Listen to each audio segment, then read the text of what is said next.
Check. Okay, I think they're working. There was a point in time when I was writing some of the Japanese names down that I literally just had to do it phonetically for me.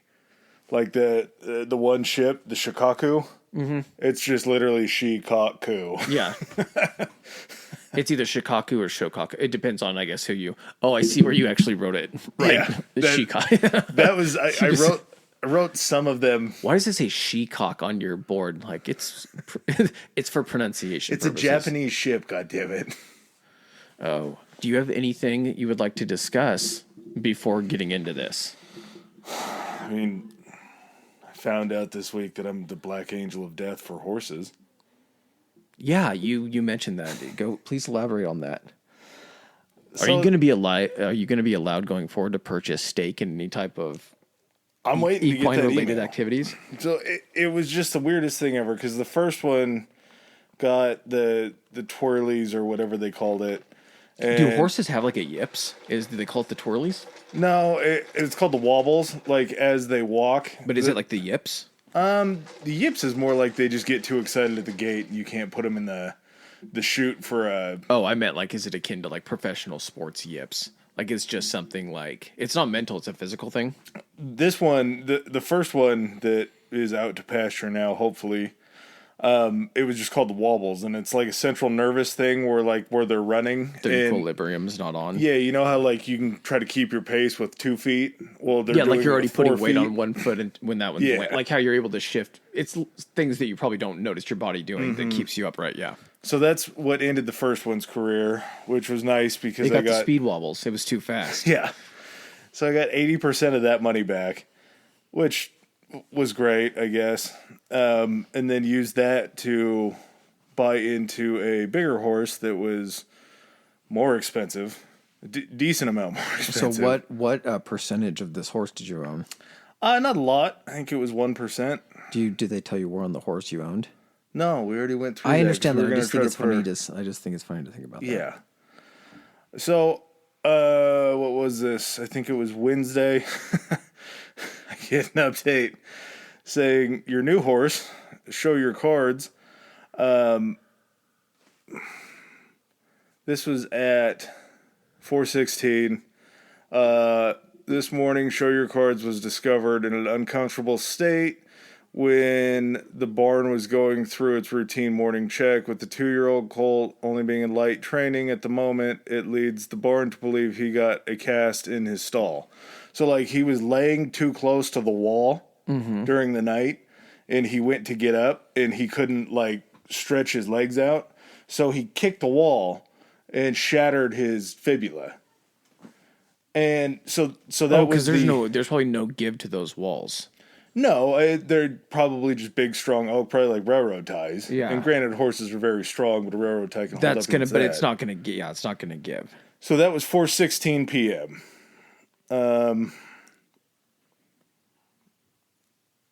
7:01. Show your cards was transported. Got its X-ray. Who found the shoulder. Who sends you these messages? The website that you do the micro shares through. Doctors expressed significant concern, stating that there is a life-threatening injury due to the weight-bearingness. The humerus is what he broke.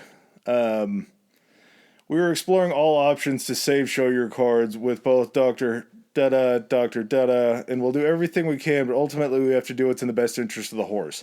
First one was 4 o'clock. This one is 7:01. 8:36. It is with sadness in our hearts that under the advice from both veterinarians and the equine hospital, Show Your Cards was humanely euthanized. They said they were going to explore all options. It took them an hour and 35 minutes to be like, maybe we just shoot him. Okay, I got a few horse-related questions here. And I have been to horse races and everything, but I have no idea about, like, I guess the value ratio, whatever you want to call it. So a horse in that situation, are horses not able to, like, have their bones reset or, like, legs put in casts or anything like that? Is it just if a horse breaks any part of its leg or something, it's done? Yeah, because it depends. I mean that across the board for like if someone has a horse in at a farm that they ride, if that horse breaks its leg, or is this just a racehorse thing? I would have to assume that it has to be everybody, because I get like their bones are obviously much thicker than human beings and all that kind of stuff, but And it's their only mode of transit to get around. So yeah, they can't limp. You can't put them on crutches. But I've seen you can get someone with a broken leg put in a hard cast and they're able to move on. It's not comfortable. No, but an average horse, an adult horse, weighs 660 pounds. And that's just an average horse. That's not a thoroughbred. That's not a racehorse. Mm-hmm. That's a lot of weight be putting on your only mode of transportation. That's true. Okay, other question. So horses have 4 legs, right? Uh-huh. Are all of their bones, both rear legs and front legs, are those referred to as leg bones like tibia, fibula? What is it in your leg? It's your femurs, your big one. Your tibia and your fibia are your shin. I think so. And for your arm, it's your radius and your humerus. Your humerus and your ulna. I think that's And then what's this one called? I'm not. I thought that one was the ulna, and then radius and like something. Okay, yeah. So on a horse though, is it called that on both sets? Fibia, tibia. I don't know about the back one. I would assume it would have had to have been the front one, just because. Well, I don't know. I guess it could have been a back one.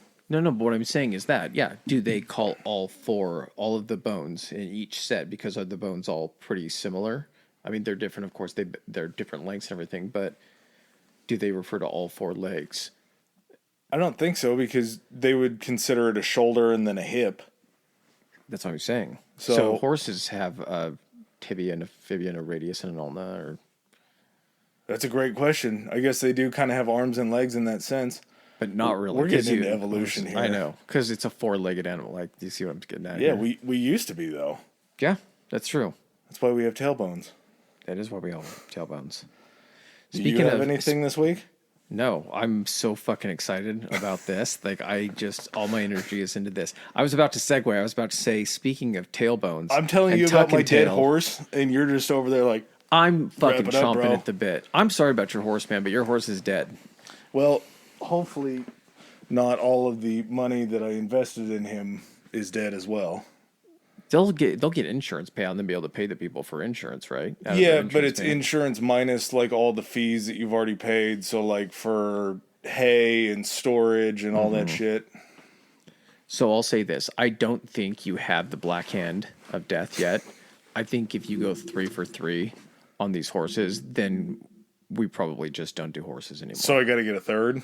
Yeah. Okay. Yeah. You can't. 2, listen, 1 is bad luck. 2, coincidence. 3, there's something following you around. I might not be legally able to own a 4th after that. That's true. They might just go through the list and they probably keep track of people's ownership and what happened to the horse. They're like, yeah, hey man, we're gonna recommend maybe a greyhound or something like that. Different type of racing. Okay. Anyway. This one I told you is like OJ for you. I'm so happy for you because I remember how much I enjoyed that. All right, so today I was going to segue and say, do you know who didn't who did tailbone tuck tail after this battle and ran? We're talking about Midway today.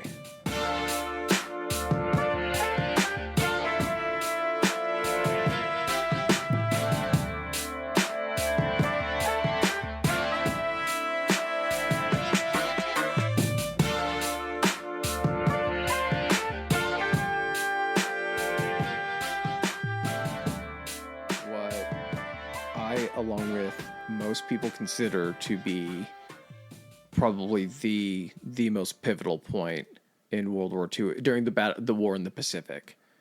Different things happened over in the war in Europe and everything like that, but this was kind of the point in which the Japanese Navy, who had been from Pearl Harbor, completely just dominating and being able to kind of impose their will.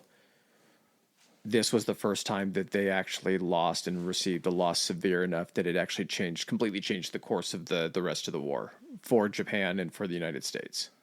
I have a question and then a comment. Do you think there's something kind of poetically cool about the Battle of the Midway being like the midway point when the tide started to really turn in that Pacific theater. I think it is kind of cool. And it was just simply called Midway because honestly, it was like midway between, I want to say like Hawaii. No, it was only 1,100 miles off Hawaii, which they refer to and they say it was just 1,100 miles from Hawaii because it was at the very, Hawaii is what they consider like a, what do they call an archipelago? Yeah, chain of islands. Yeah, it's just a huge one. So Midway, they still consider it to be at the tail end. So 1,100 miles is the tail end. But it was midway, I think they want to say midway between maybe the United States and Japan or it could have Asia. been like Hawaii and the Philippines or another base that they had out there. Yeah, I mean, here's what you got to remember is, man, this is the Pacific Ocean. It's the largest ocean. And it was just this, like, this wasn't like, there wasn't satellites to track enemy fleets and everything like this. This was all either by the Americans, and I'll talk about kind of advantages and disadvantages, but the Japanese didn't have radar. Which shocked me.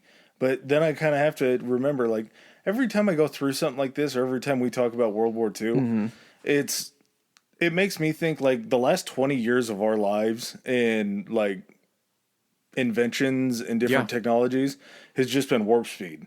Back then, when they hit radar, it's like, oh my God, we found radar. That's the only thing, or one of the only things that saved England during the Battle of Britain and everything was the fact that and during like the Blitz when they were getting bombed by the Germans is the British, I think, are the ones that invented radar.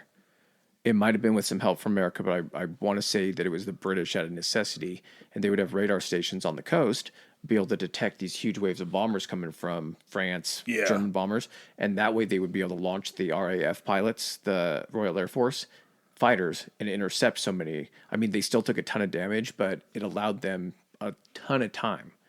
And do you know the saying that carrots are really good for your eyesight?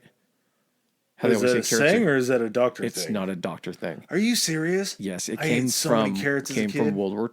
So the Germans were trying to figure out how the British were able to spot their planes so far out, and the British made up this thing about they eat their carrots, which improves their vision. It's just like they were dropping on them during the last one that we did in that theater. The Ghost Army. Yes. Yeah, they were just running, talking shit on pirate radio. Yes. So, okay, so what was your other part? Oh, my comment? Yes. I love that these are called theaters. How cool is that you have like a theater of war? Yeah, and it's not cool because it is war and it is terrible, but it's just kind of the perfect encapsulation of like when you go to the theater is where all the action happens. It's so crazy to think that there was a war in which there had to be separate theaters because it was literally a world war. You had the Pacific theater, you had the European theater. I don't know if they considered it the Russian theater because the Allies, it was just Russia, technically the Allies, but it wasn't the like Americans and British and everything together. You had the African or North African theater, which was, and then like the Mediterranean theater. It's just so cool that you can break it down. It arguably it sucks because there shouldn't be that much war going on at once, but that you can encapsulate just an area where they had their own. All of these theaters had like remarkable battles, wars. And the Pacific theater was enormous. I mean, think of it. I don't think anything really happened between the continental U.S. and Hawaii. But the Pacific theater that actually saw action, it was all the way up to the Aleutian island chain, which is that big long island chain that comes off, stretching out into the Pacific from Alaska. Yeah. So then that's going to come into play on this. So in a very dumb way. Yeah. So it was all the way up there, and then literally all the way down to Australia, wasn't it? Australia, New Zealand, because Japan essentially had established itself, kind of their thing. Okay, sorry. We'll go back. What was your comment? Was your comment just about the theater? Yeah, thing? It's so awesome that we figured out a word that fits it so cool. Like the juxtaposition of war and theater seems to be very big, but it just fits. Yeah, it's such a cool word to use. So I'm gonna, because we'll talk about this hopefully in like another topic if I have my way, but I'll just kind of lead up to what leads up to Midway. So, as everyone knows or should know, December 7th, 1941, that's when Japan attacks Pearl Harbor. And their main plan on this, and I see you have that written up, was to basically try to neutralize as much of the American Pacific Fleet, which would then allow them pretty much free, what do they call that, carte blanche, freedom to do anything within the Pacific and establish anything they needed to for supply chains without interference. Because then the only people they were really fighting against were the British had sent, because they were trying to protect at that point, like the Dutch East Indies, things like that. I think British government still had a hand in India, Australia, obviously New Zealand, the Philippines, I think. And so Philippines, you had, I think, were the French, weren't they? Maybe not. French Polynesia, are you thinking? Could be. Yeah, it might have just been the English. So, but yeah, the Philippines were huge in that area too, because that was the entire Pacific battle was just island hopping. That's all it was. It was either a few sea battles or island hopping. And so, I mean, there was a huge area. So you had some British Navy helping with like Australia and in the kind of the Indian Ocean area. Mm-hmm. So, but for the most part in the Pacific, it was either Japan or it was the United States.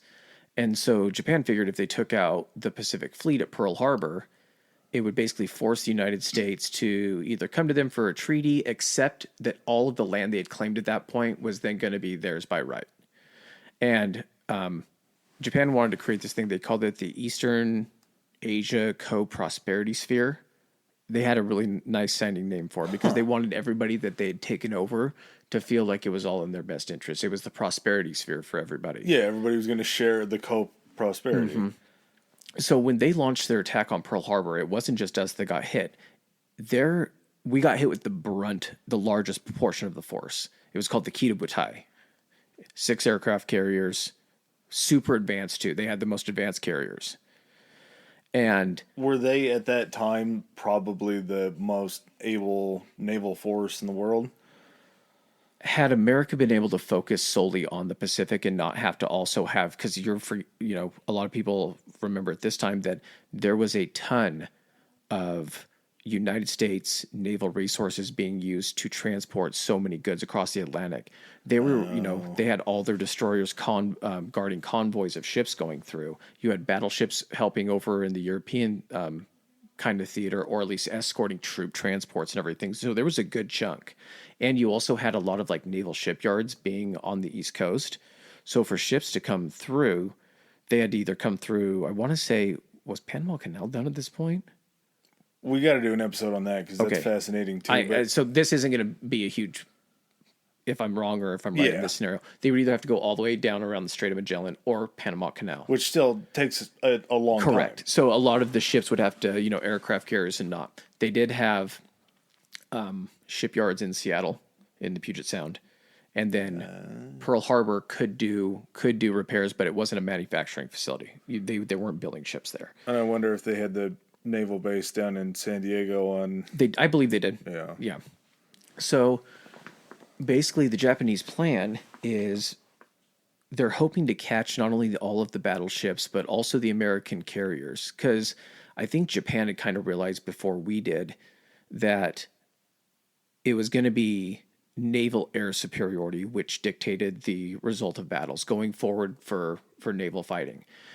World War I didn't have aircraft carriers, and they may have had one, but it was for like biplanes, or maybe that even happened with the British in World War II. They were taking off biplanes on it because they don't they're lightweight. They would strap a torpedo on it. They could take off from a short distance. That's how they actually sunk the Bismarck. The big famous German battleship was with biplanes. So that's so crazy that like we went from a war in which airplanes were first introduced in World War I, and now in World War II, we're already like, we're fucking putting these on planes or on ships now. We're taking them off in the ships. Span of, what, 2 decades? Yep. Airplane technology advanced so much to where now you had long-range bombers that could travel, hundreds, if not thousands of miles to bomb another country and then fly back. You had fighters and bombers and torpedo bombers that could take off of a ship and land on a ship, and it could, can you imagine the tests for that? The time to build the ship, even the time to build the elevators, the research in itself, you're like, how much room do you need to take off? So we need to design a ship, because a lot of these, especially on the Japanese side, they started building up their naval forces long in advance. You gotta, and being surrounded by water and having such little land to protect, you would want they're a already a strong naval. navy. They're already used to being a naval power, and their biggest thing was they had to take over other countries for resources because Japan wasn't going to be able to be self-sufficient for Sustainable. resources. No. That's half the reason they went into China. They took over like the Dutch East Indies, the Philippines. There was a ton of oil in that area, so they were sending crude oil back for fuel for all their fleet and everything, and then raw materials to keep building the planes, keep building the ships. And a lot of the carriers, or some of the carriers that the Japanese had, started out as battleships. Yeah. And before they had the tops put on them, they then turned them into carriers because they're like, hold on a second. Carriers or battleships were the superpower during World War One. It was big guns. The bigger the guns you could get on the ship, the better. And it was a lot of just like, you could see the enemy, but that's why you had the lookouts up high so they could see over the horizon. Put the bridge up way high. And it was literally just naval gun battles. So that was like naval doctrine at that point. So you still had countries that hadn't kind of taken the hint or kind of seen the writing on the wall.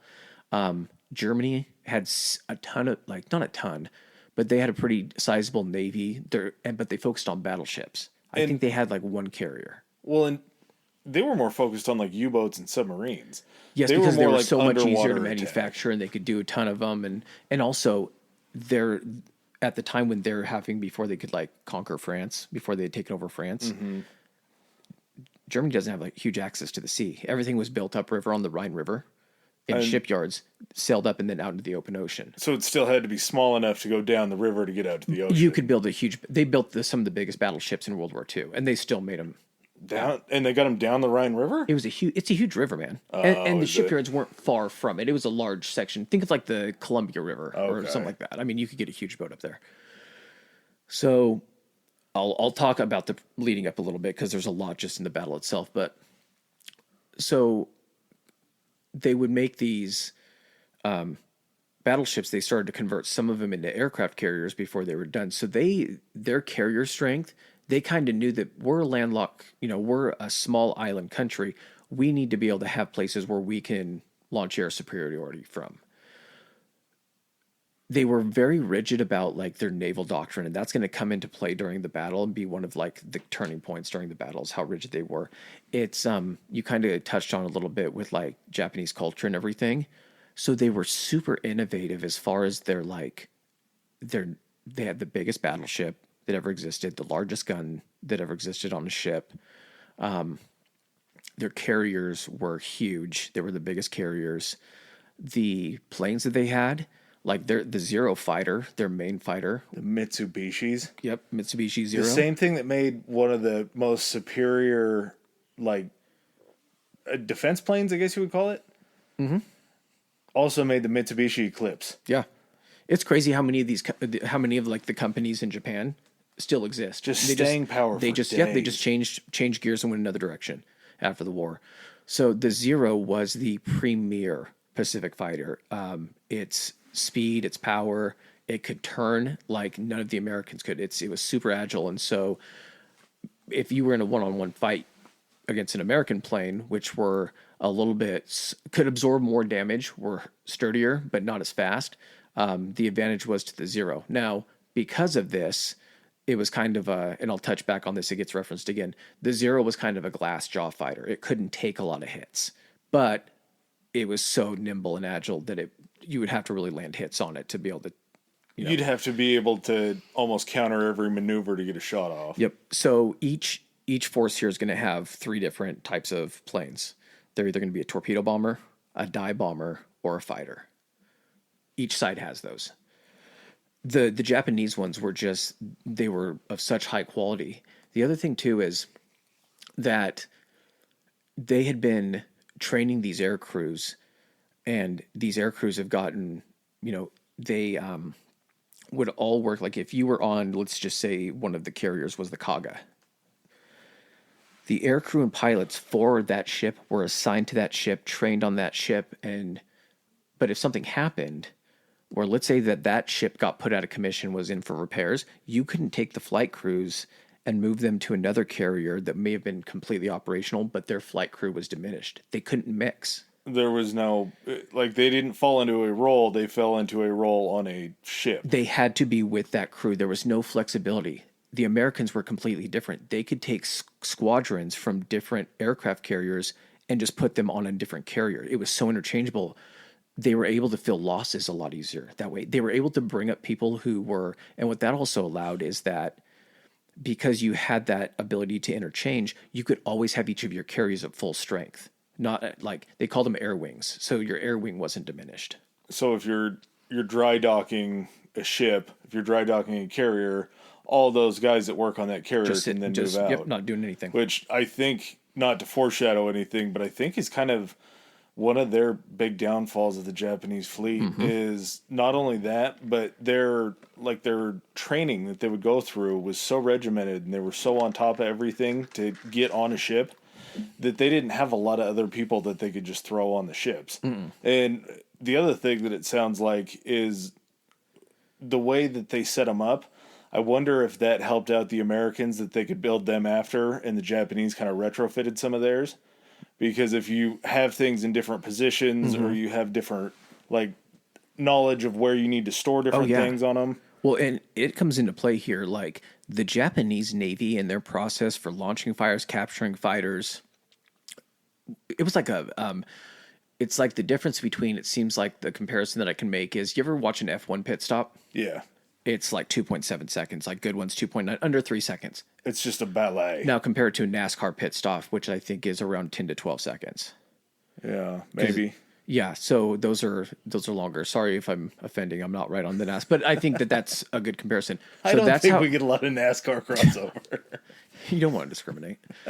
So that was like the difference, though, between the two is like the Americans were like a NASCAR pit crew in launching, rearming, refueling, and then recovering planes, that kind of stuff. So the Japanese Navy had a ton of advantages going in here. Okay, so getting back to Pearl Harbor. Sorry, I'll stop going off in tangents. Pearl Harbor happens the very early morning of December 7th, 1941.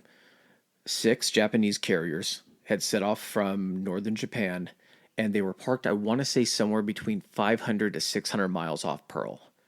The distances here are kind of like, if you're thinking, you're like, fuck, 500, 600 miles? Yeah, it's 500, 600 miles, but keep in mind that these planes are traveling like 250 miles an hour, maybe a little faster. You would cruise at a certain speed to conserve fuel, so you're not going to run at full clip. Well, and the other beautiful engineering feat of having carriers is Japan knew that they only had so much fuel space in these airplanes.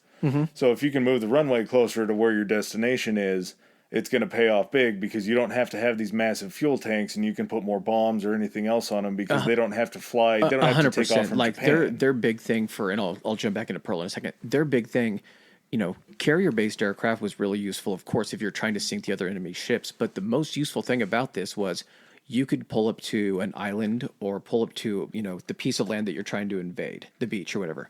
You could literally have your carrier-based aircraft fly over and take out all of the defenses, both on the beach, inland, and completely clear that way of any type of like enemy presence. Clear a parking spot, basically. Without taking hardly any losses. Then when you land your invasion force, they're able to establish a beachhead, and it's much easier. Bringing supplies and everything.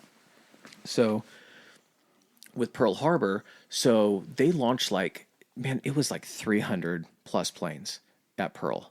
So that tells you what they could launch off of 6 aircraft carriers. And just how many they could hold. Yeah, and that's what was on there. They had spare planes in the hangars below deck. All of these had like elevators that brought planes up, planes below deck and everything. That's where they kept all the armaments, spare plane parts and everything. Like 300 plus planes come into Pearl, and we'll do its own thing on Pearl Harbor, so I'm just going to touch on it. It's going to be a long one. As luck would have it, none of our carriers were in Pearl. They were all out doing maneuvers, just practice and everything. So, but the thing that was there, we had our entire fleet of Pacific battleships there, destroyers, things like that. 8 of our battleships were hit and sunk. All but 3 were actually repaired, and took place in World War II. The Arizona, I think, was the one. I can't remember. That's the one that I think blew almost in half, and where the Pearl Harbor Memorial is actually over right now. sorry, I can't recall the other two, but we'll Like touch you on that say, Pearl Harbor. when we get into Pearl Harbor, we'll get into So them. basically, but what they also did is they took out airfields. Pearl was basically a feast for the Japanese, and it was the worst situation for the Americans because we knew there were reports that the Japanese Pacific Fleet, their fleet had moved out. We received reports, and so all stations in the Pacific were on high alert. We did have bases in the Philippines and everything at this point. So there was a high alert, and so in order to protect against the threat was considered not to be an air attack because we had radar and we could detect them. See it coming in. Yep. The threat was from espionage and from sabotage. So what they did is at Pearl, they took all the airplanes and they put them all close together, all within the same airfields to keep an eye on them to minimize the chance of sabotage. Well, what happens if you line up planes wingtip to wingtip down an entire runway on all your runways? Japanese just run over and strafe it. And they took out just the amount of materials, men that lost their lives and everything. It was insane for Pearl. Anyway, they missed the carriers. And they fucked up two other things. Didn't hit the fuel station. Yep. And probably the most important thing. Dry dock. Second most important thing in this was they didn't hit the intelligence branch. They didn't hit the intelligence, and they didn't hit the dry dock. So basically, Pearl had all of its fuel, could start pulling ships into dry dock and start doing repairs right away. They were actually, Japan, I think they were going to launch a second. They were getting ready to recover some planes and launch another strike against Pearl Harbor. But because they didn't have the carriers that they confirmed were hit, the Japanese didn't know where the carriers were. So if one of the carriers just happened upon the Japanese fleet, taking out a couple of them by chance and everything, their losses wouldn't have come out to what they were. But basically, they decimated the American Pacific Fleet at that point, with the exception of the carriers. Now, keep in mind, your carriers are your biggest ships. They're your most protected ships. If you're in a battle, they're at the center. Everything else is spread out around them, protecting them. This is usually where your command structure is also located. So these things were the most protected. And at this point now, with all the battleships being out of commission, American power in the Pacific was basically our four carriers. It was the Lexington, Enterprise, Hornet, and Yorktown. The Hornet? Yeah. I didn't hear about that one. That's a sweet name. So the Enterprise is also probably that one's like one of the most famous ones. So is that where Star Trek Enterprise comes from? I think it is actually. That's sweet. I think it's where Gene Roddenberry got that from. There's been Enterprises throughout history too. Some of like our wooden man of war ships was like an Enterprise, and then that's one of those ones that made it. Yeah. Huh. Yeah. And the car company that OJ didn't do an advertisement for. The better rental car company. So one of the things, do you the Doolittle raid? I see you have that. Okay, good. You're gonna have to interrupt me too, because I'm in the zone now. You're cooking and it's Okay. great. Okay. All this is just awesome information. So American morale at this point, we declare war on Japan. Shortly after, I think we declare war on Germany, because then in response to us declaring war on Japan, Germany declares war on us, and so everyone's at war now. Just a different aside. Yep. I know that we weren't boots on the ground in the theater over with Germany and all that, but were we still sending aid to, like, Absolutely, 100%. It was called the Lend-Lease Act. So when you were talking about the carriers in the Atlantic that were the warships that were protecting we were sending planes, we were sending tanks, we were sending everything except people. And in fact, we had American pilots that were able to volunteer neutrally to go participate with the RAF, to go over there and fight. Didn't know that. Yeah, so I mean, we were definitely supplying them with a ton of stuff. So at this point, though, American morale is like, people were given the right, you're going to kind of find this later in the story, but some countries were more honest with their citizens about how the war was going. So, I mean, this was in all the newspapers and everything. Everyone knew, for the most part, the extent of the damage. American morale was pretty low, and so the Navy came up with a plan. I think it was actually it might have been part of the Air Force, maybe Army Air Force, because I think Army Air Force was one. The Navy was its own thing at this point, too. That they were going to attack Tokyo. It was going to be basically not an attack, but what they considered a raid. and it was to boost American morale. And it needed to show that the Japanese homeland wasn't untouchable. Yeah, they got us. Now it's time to get a little blood back.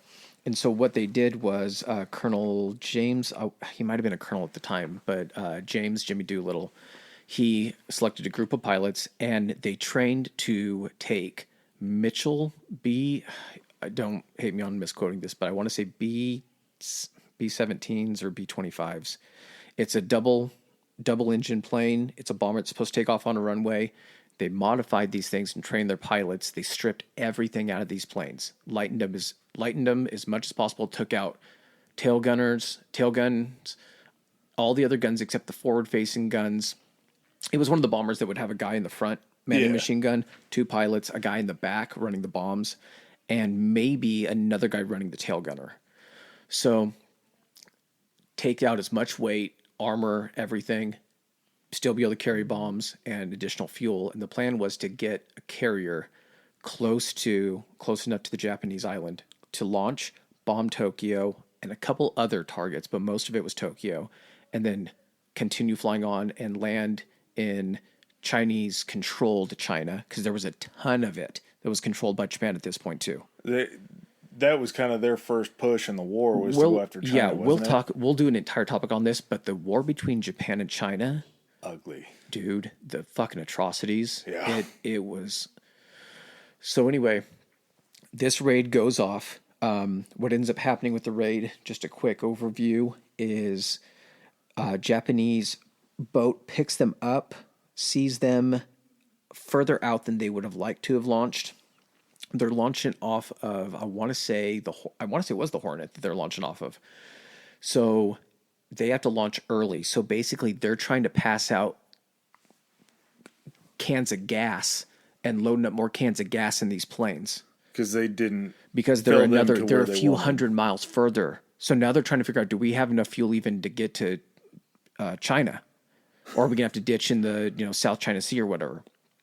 They end up taking off. All the planes, I think, but one actually ended up making it because one of them had engine failure. As soon as they're off, the fucking aircraft, there was 2 carriers there. They launched off of one. The battle group turned around and hauled ass back for Pearl Harbor. They didn't want to be caught out in the open and everything. Planes are off. They end up bombing Tokyo. The damage was minimal. I mean, in the scope of things. But what it was is it let Tokyo know that their island wasn't safe, that they weren't safe, that the carriers were still a threat. So what this did and why this ties into Midway is it determines how Japan looked at this battle and what they needed to do. Yeah, casualty count damage isn't always the main tenet. It's a of why you do psychological something thing in war, because like Japan, the difference is Japan's media and that kind of stuff was all controlled by the state, the emperor and everything. So the only information that came out to the public, the populace, was what filtered through the government. It wasn't like America where you had reporters reporting to independent news that still came out. I mean, that existed. The New York Times, all those companies. So they had independent reporters radioing back, from Hawaii that knew the damage about this stuff. We're getting old recording clips that are making it onto the nightly news. And exactly. So I'm trying to figure out where I was going with this.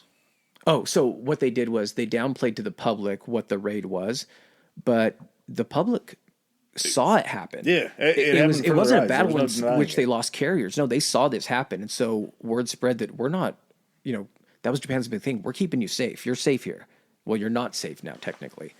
So the key players in this, and this guy's kind of like, I think this guy's like the Eisenhower of our military. That guy that everyone knows. Yamamoto? Yamamoto. Okay. So Admiral Isoroku Yamamoto. So this guy was like the admiral. He controlled basically the entire Navy. Of course, you had to report to the emperor, and then also the emperor maybe had his own council and everything. But this guy had so much pull that at certain points, he threatened to resign if he didn't get his way, and they turned around and gave him his way because they needed to keep him in this position. Jeez. So he is the admiral in charge of everything. In this specific battle, Vice Admiral Nagumo, he's in charge of the carrier force for Midway. The Kyoto Butai? They didn't call it the Kyoto Butai on this one for the technicality that it only had 4 of the carriers. And So I'll it go wasn't back the and full. I'll go back and we'll touch get on to that. with the Coral. You then had Vice Admiral Kondo, and he led the invasion force. So I'm going to talk about the order of battle and kind of the setup here in just a second. So basically, what Yamamoto, his sole goal for Midway, is he knew that he had to force a decisive battle with the United States carriers, take them out to establish full power in the Pacific. That was what this entire thing was about. Midway was insignificant. What it is it's a tiny 2.7 square mile island. No resources on it because it's so small. Yeah. But basically what it is it's a place that, because it's so close to Pearl Harbor, it's ours, we had to protect it because it would have given them technically almost a staging ground to hit Pearl. And we still had, yes.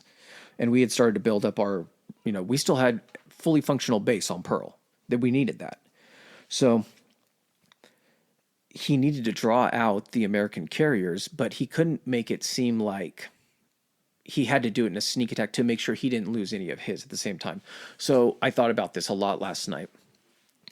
At this point, because we were already kind of in war production mode trying to support Europe, as soon as they bombed Pearl, everything got switched to war production.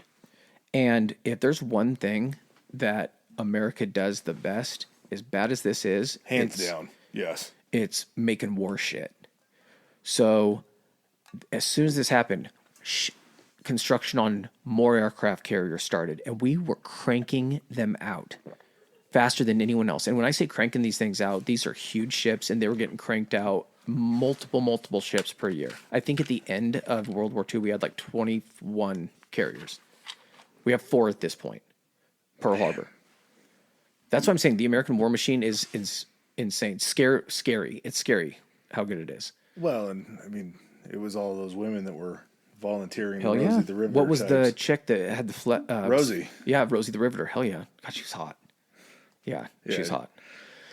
So didn't want to tangle with her and wrestle with her or anything like that, but so America had after Pearl Harbor and after the Doolittle raid, but before Midway, which takes place in between June 4th and June 7th of 42. So not long after. I mean, this is 6 months, maybe 7 months after Pearl. Between that time, we had sent carriers, 2 carriers. It was the Yorktown, and I'm trying to remember what the other one was. Hang on a second. for Coral? Yeah. Lexington. Yep. Down to support down in like the Philippines. New Guinea. Thank you. You're going to be doing this a lot, so I'm glad you got that on lockdown. New Guinea and the Battle of the Coral Sea happened, and this was the first time that American carrier-based aircraft and Japanese-based aircraft had fought, and I want to say it may have been the first naval battle in history in which the enemy forces never laid eyes on each other. Correct. Is that right? Yeah, they said that it was the first time ever that they could fight at such a distance where there wasn't ever any ship-to-ship combat. And so that lets you know right there that kind of the age of the battleship is over. So what ends up happening, Battle of Coral Sea, is the Yorktown takes damage to the point where the Japanese think she's been sunk or is irreparable, and then the Lexington actually gets sunk. Mm-hmm. So we've got 4 carriers, and one of them gets sunk, and one of them they believe is sunk and is horribly damaged. But very big positive, because when they took when they thought the Yorktown went down, mm-hmm. we got it back to port. Correct. And so, and I'll touch on that here in just a second. The other thing is it gave also the first experience of ship-to-ship combat. So you had some air crews that then had that experience of how that goes. And then also, think about that. For the American benefit, what they actually did is they sunk one of the Japanese carriers, but they damaged another one. The one they damaged was one of the newest ones. It was like the most advanced one. And so what we were talking about earlier, what happened is that one had to go back to, I don't know if it was the Japanese home islands, because one of the things they did that was amazing is Japan established all of these bases across the Pacific on these islands that they didn't have to bring ships all the way back. They had dry docks and everything like that. They had these huge, like one of them was called like Truck. You guys can look it up. It's TRUK. It's almost looks like giant chain of islands, but in the form of like a crescent, even maybe more so. It was a natural harbor. Oh, so they didn't have to build anything. Defensible from tons of positions. They had this thing. Sorry, I'm going to cough here. Just give me a sec. Sorry about that. So, yeah, natural defenses, and then they just put anti-aircraft guns all around it, and it was protected. But anyway, so they had to be sent back for repair. Like we talked. Go ahead. Through the Coral Sea, we lost Lexington, so U.S. was down one. Yorktown was damaged, so technically we were down 1.5. It was equal during the battle. Japan, each damaged, and then we lost, or the Japanese lost the Shikaku, and Zukeki, I think was the other one. Shikaku and Zukaku. Yeah, it was like that had to go back. And now here's the thing that we were talking about earlier. She still had a carrier group, like an air group. Yeah, but that couldn't be transferred. So you had. And there was one carrier that in itself, at another point, was down half strength, but the carrier was functional. They couldn't take that from the damaged one and move it over because they could have had a fifth carrier. But their engineering and how they created their naval doctrine crews didn't allow that to happen. So they had to go in with 4, which is still, they thought at this point the Americans only had 2. Mm-hmm. So the Yorktown gets pulled back. So the Battle of the Coral Sea, that was a month before Midway.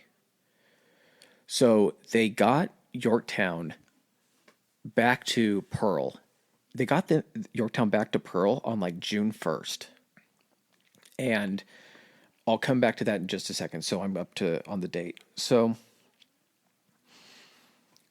one of the things that you kind of touched on earlier was the code breaking station. It was called Station Hypo. And the guy that ran this his name was Commander Joseph Rochefort. And this guy, he kind of an eccentric guy. He would sometimes work in like his slippers and his bathrobe over on top of his khaki, military uniform. Okay, yeah, that's eccentric. These guys were basically in a basement somewhere. And they had broken a huge chunk of the Japanese Imperial Navy's code, and they called it what was it? The IGN code was, I can't remember, something 25, IG 25 or something like that, but they had broken it. A huge portion of it, not completely. Enough to read a lot of the stuff. And this guy's team, if kind of the information is to be believed, but he would assemble this team of people that weren't necessarily code breakers, but he had people that were musicians and artists and stuff, people that could recognize patterns. Different brains.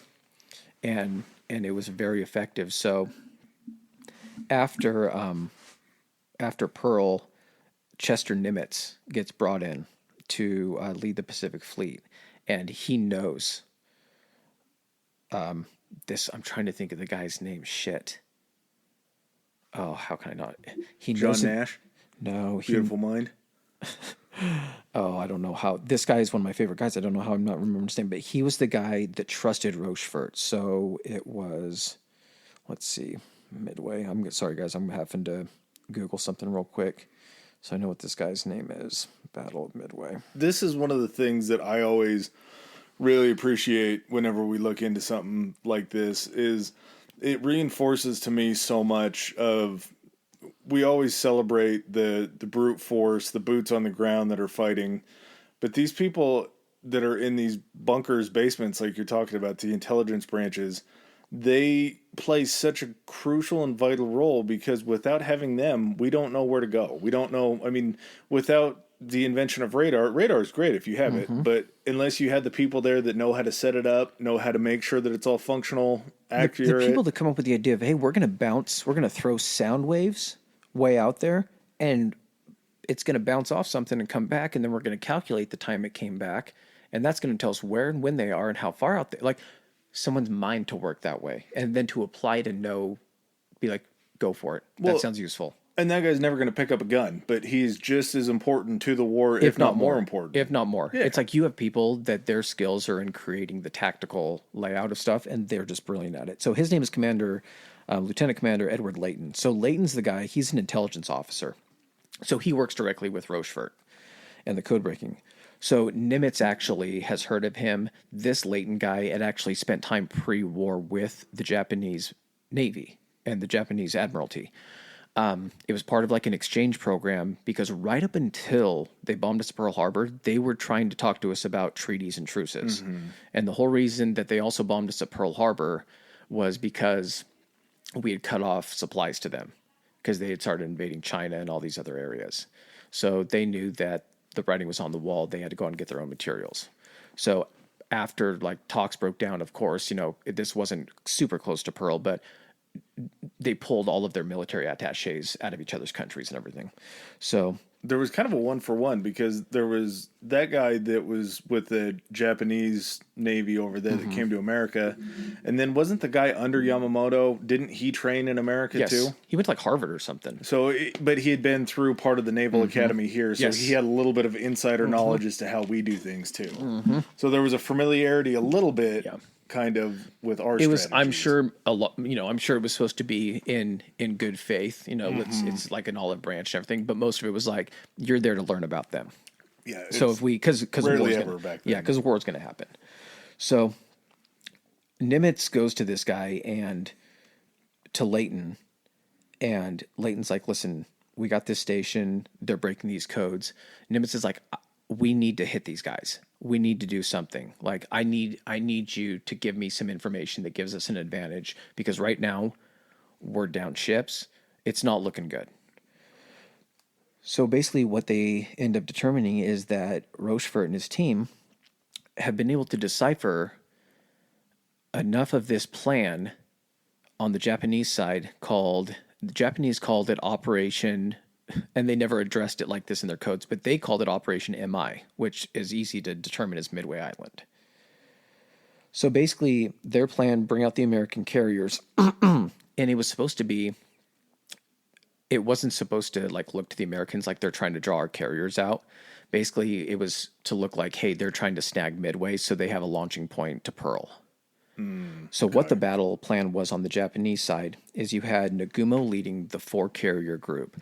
Now, this isn't just like 4 carriers out in the middle of the ocean.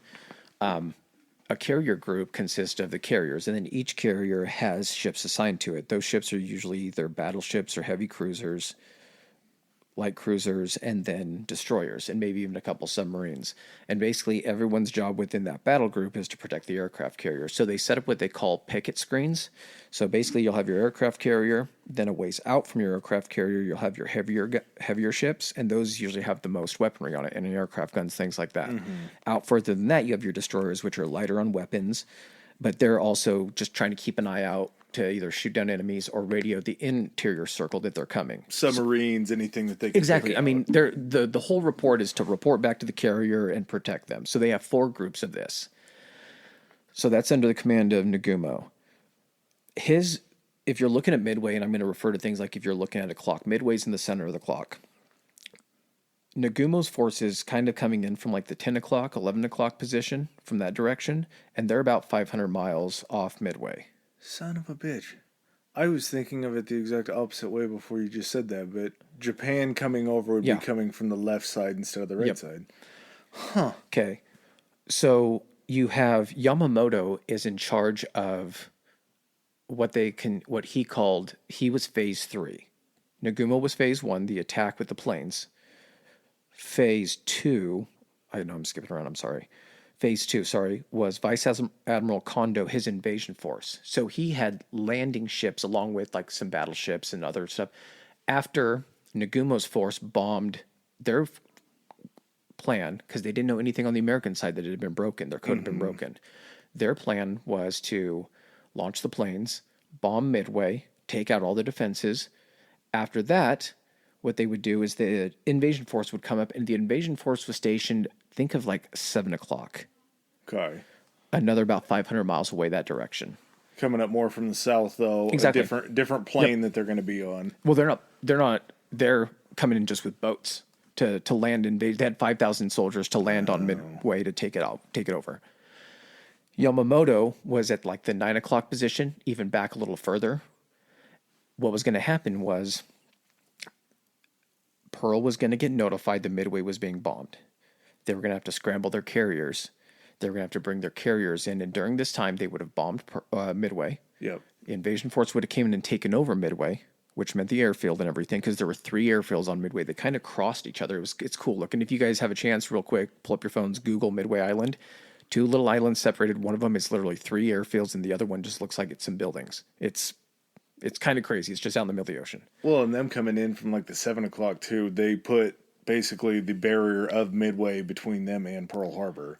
So anybody coming to Pearl Harbor, Midway was more like Pearl was almost like at a 4 o'clock position from Midway, but almost directly with the island between them, kind of. Kind of. I mean, it would be there, but I mean, like the position, they would still have the advantage of being able to see the American force coming because they would have scout planes. Yeah, but as far as Pearl Harbor coming directly Yes. in, they're coming in from their side. They're not circling the island to get to where they've invaded. Correct. Yes.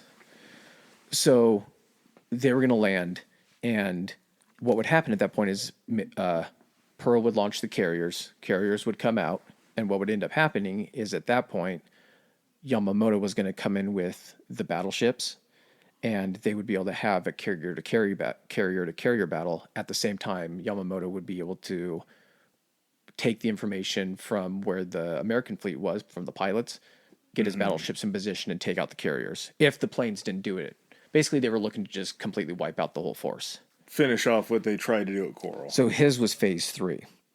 So one of the things that, again, this is going back to the Japanese naval doctrine.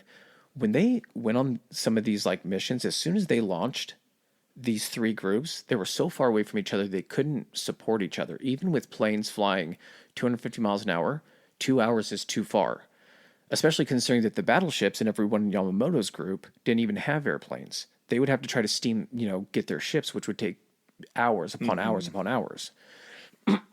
So these 3 different navies that they had couldn't support one another. The other thing too is because this whole thing was secret, they had to maintain radio silence between all of the ships could probably communicate because they could probably see each other to a degree or pass messages. Sorry. You still couldn't put anything on the airwaves though because they would be picked monitored. up. Yeah. And they had kind of suspected that the Americans were reading their radio traffic, but they really didn't have any idea.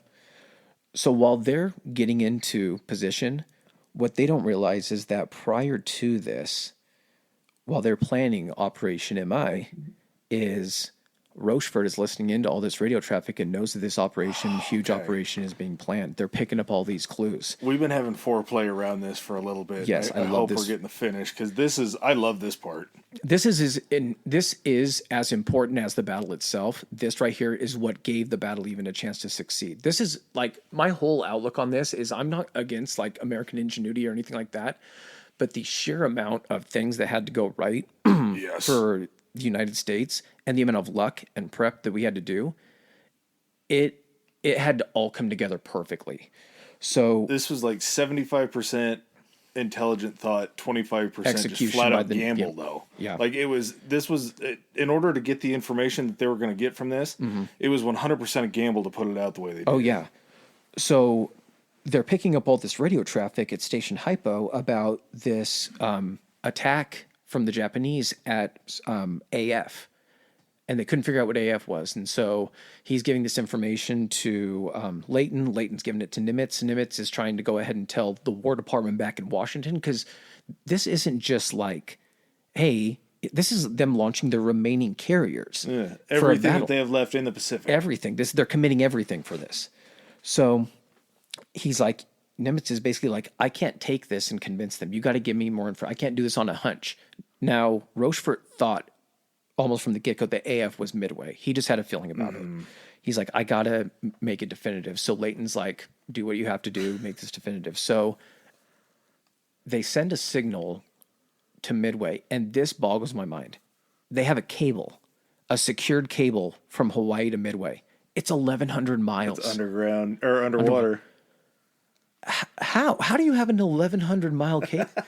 I might not. Does it go to a buoy and then the buoy sends the signal? I don't know. I think it's got to be lower because you don't want a ship clipping it as it's coming by. So it's got to lay on the ocean floor. So it's way longer than 1,100 miles. That's nuts. So they Rochefort's team sends a command to Midway, and they're like, hey, over open air, send a signal back to Pearl, and say your guys' like water distillation, your freshwater Yep. filter and everything like that is broken. Because there's no natural resources on this island. Exactly, they're surrounded by ocean. So tell us it broke. So they report this back over open air signals, and then all of a sudden they intercept a Japanese signal that says AF is running short on potable water.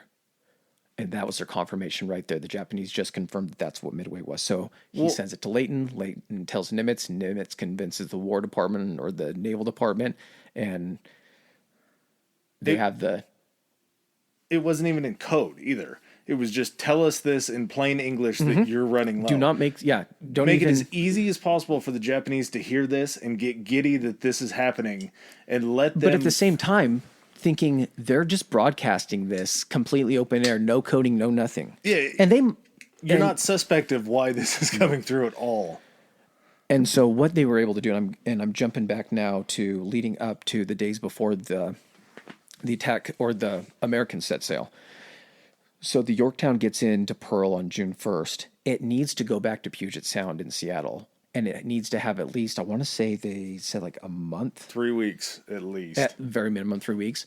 Nimitz is like, nope, fuck that. I need this thing ready in 72 hours. They pull it into dry dock and they just start going to work on this. Now, thankfully, the elevators were intact, so it could still launch planes. The whole flight deck was mostly intact or almost completely intact. So what they're basically doing is they've gone in, they're taking out damaged sections, cutting out entire support structures, re-welding them back in. They got this thing seaworthy and battle ready in 72 hours. In fact, there were still teams on the ship welding and getting stuff together as they set out. There was like they used to have mechanic ships that would just trail right next to it, hooked up to display power, and they were sitting there working on it. Even as it set off. So they turned around, and I think they got it battle ready. They said, yeah, it'll last for 2 to 3 weeks battle ready, and then it needs its extensive repairs. But that's all you need. So now, not only do the Americans have the element of surprise on the guys trying to surprise us, the Japanese think that our carrier strength is only 2. Now we have 3. What they also didn't realize that when we broke this code, we didn't just break the code and know where it was going to happen. They were able to calculate the day that it was going to happen. They were able to calculate the enemy strength and almost their entire battle plan to know a good general area. Again, we're talking about hundreds and hundreds of miles of open ocean. But they had an idea of where these guys were going to be, where the Japanese fleet was going to be. So the American forces, again, they set out, they split the 3 carriers up into what they call task forces. So just to make it simple, I know one of them was like Task Force 15 and one of them was like Task Force 17. I'm just going to say 1 and 2 just to make it easier for this. Task Force 1 was only 1 carrier, and that was the Yorktown by itself. That was commanded by Frank Fletcher. He had tactical command of the entire battle. Raymond Spruance was actually in commanding the Task Force 2, and that was the Enterprise and the Hornet. And actually, when the Enterprise came in, it wasn't damaged or anything like that, but its commander was William Bull Halsey. Bull was his nickname. Nice.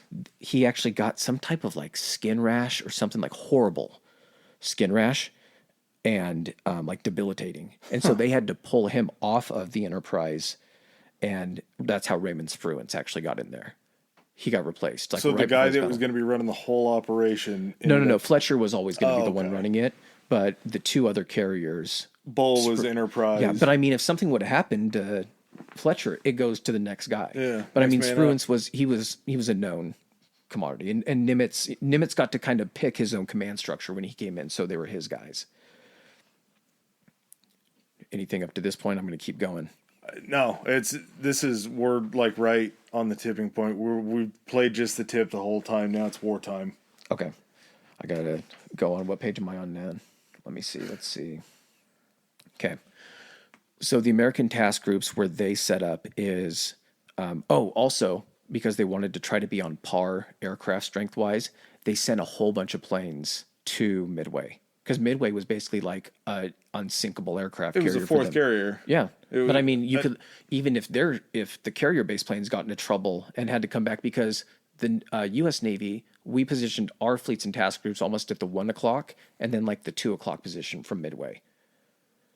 And so they were kind of north of Midway just a little bit, Yeah. in line, kind of in the same line of where the carrier group for the Japanese were. Because that's what the whole goal was if we could take out the Japanese carriers, we can get our strength back in the Pacific. Well, and going back to what you were talking about with the 3 launch points off of Midway, the 3 runways that they had going different directions. Those were there basically. The reason that there were 3 launch points there is because it's kind of like an airport when they have you approach from a different direction. It's so they could launch planes if the winds were different. Well, but with the 3 facing different directions, you're going to be able to fire off in one of And those they're harder to directions. damage. If someone's trying to bomb a runway, you got 2 other ones that are trying to get planes and everything. And you're not going to be able to, or you're not going to have to worry about launching just off of one. You have 2 other options. Oh yeah, you can get more planes in the air, definitely.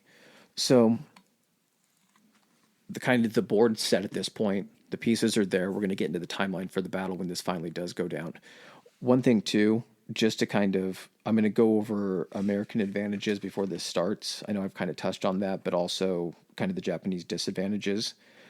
So one of them I already talked about was the air groups being required to train together. The Japanese for this battle had 248 aircraft. That's a lot of planes. Mm-hmm. And again, between those is fighters, dive bombers, and torpedo bombers. Before we get into that, maybe not everybody's as dumb as I am, but I had no idea what in the world a torpedo bomber was, because I just always figured torpedoes were underwater. But a torpedo bomber is actually a plane that will swoop down, drop a torpedo from its hold into the water, and that torpedo will then hit the side of a ship or whatever it's aiming for. Yeah. I just assumed that it was like dropping torpedoes before we realized we could put them in the water. No. And one of the things that they kind of start finding out, so if you're thinking about trying to sink a ship and you're just someone like at the War Department trying to figure out new ways to do battle against ships because, we need to sink these things. The first thing you're going to think about is what sinks a ship? What's the best way to sink a ship? And at that point, it seemed like it was torpedoes. That's how subs sink ships and everything like that. You hit So it below the water line, it's going to fill. Exactly. So there was this big emphasis, and I firmly believe, based on this and everything else I've read, torpedo bombing was not the way to go about this. And the reason was, first of all, you had to be able to, first of all, American torpedoes up to this point for America were horrible. Really? There was something about these types of torpedoes that they made that the Pacific was using. I don't know about the Atlantic, but there were so many situations when American subs and planes got hits, and all that would happen is the torpedo would hit, break apart, and fall into the water and sink. Just duds. And I mean, they missed numerous opportunities to go ahead and destroy ships because of this. Well, and even in this battle, it seems like there were some missed opportunities. Yeah, and the other thing too is you got to be able to. Here's my huge drawback for torpedo bombers is you couldn't dive down and pull up right along the water and then drop your torpedo. You had to go low to the water and slow down, because if you dropped your torpedo too fast, the torpedo might break up and break apart. So you basically had to approach these carriers, which were in the middle of these circles of death firing at you. You had to stay low, maybe 20 feet off the water, maybe 30. You're right in the sight line of every ship firing at you. Anti-aircraft guns on these were And you're having to rolls. go so slow that the combat air patrol, so the fighters, their job was to sometimes escort bombers. One of the fighters' primary roles for these carriers was they would launch squadrons of fighters that were called CAP, Combat Air Patrol. Mm-hmm. All they would do was circle the carrier groups, and when they saw bombers come in, bombers are a lot slower because they're having to carry bombs in their heavier planes. Weight, yeah. So when you have these torpedo bombers trying to go down low and approach these, it's line of sight. You're firing a torpedo at line of sight. You have to either get close enough to where the ship can't move and close enough to where the torpedo's not going to run out of steam to get there, and you're having to do it slow. These things got torn apart. The American torpedo bombers got decimated during this battle. Well, and if you have to be in, or if the ship has to be in your line of sight, that means that you are in their line of sight. Not just their line of sight, too. You're in everybody else's line of sight as you're trying to fly through these pickets of ships firing at you. Yeah, undoubtedly the most dangerous way to do it. And you have 2 guys per plane too, so you're losing pilots and planes in this. So they had 248 aircraft. Luckily, the Japanese did something very good with their paint jobs that helped us figure out how to drop these things. Yes, they did. They wouldn't have thought about that to begin with, but No. they ended up doing us a favor. Kind of another one of the Japanese disadvantages going in here is because their carriers and carrier groups were this entire time in constant operation, because not only were, they fighting like toward Hawaii in the Pacific like that, all these carriers were going down and helping against Australia, Philippines, New Guinea, all of those islands and everything. They had wasn't it a secret alliance with Italy up to that point, and then a strong alliance with Germany? All 3 of them were in the Axis, so they were all on equal footing. I mean, you didn't see because of the distance, you didn't see Japanese soldiers fighting in Europe, and you didn't see German or Italian soldiers fighting in the Pacific. But they would help contain. Yes, they were strategically trying to say, this is yours. If we take this, then maybe that'll help you take this. Yep. I mean, there was mutual cooperation there, definitely. But because these carriers and flight groups were in constant operation, equipment wears down. Replacements, you're still working on getting your infrastructure for supplies. Replacements were a little more scarce and everything, harder to acquire. And then the Japanese carrier force had what was called I said this before, a glass jaw, they called it. And so it was super strong on the attack, but its defense was weak.